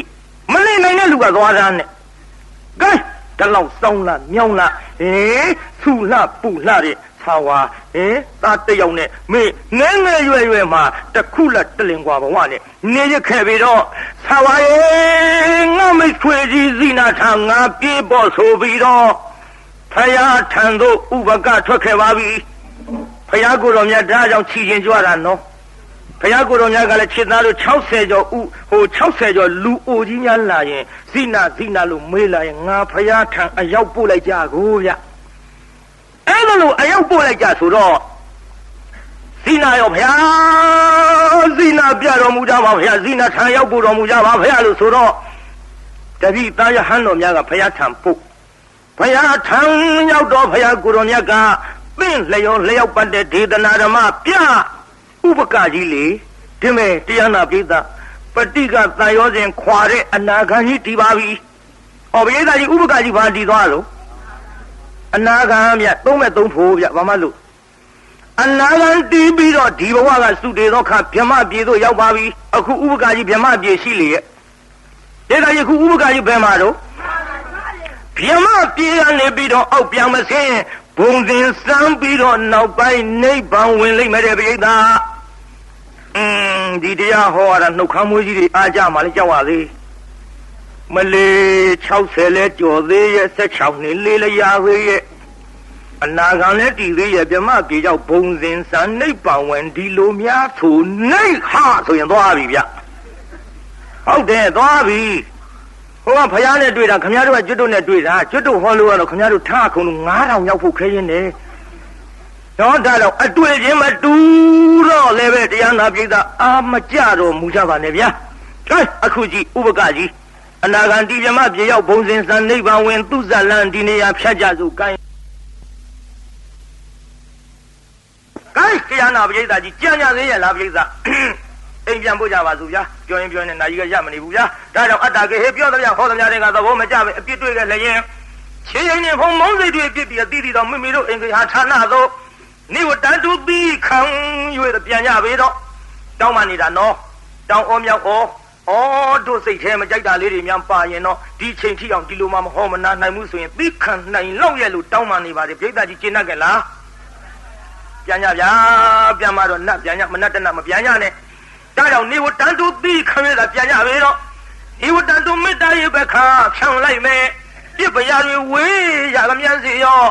ခြေသာဆွေကလျောင်းပြီးကိုစိတ်နှပြချမ်းသာစွာဖြင့်မှန်စွာမနေပြန်ပါလေတော့ပြန်ကြစေကုန်တည်း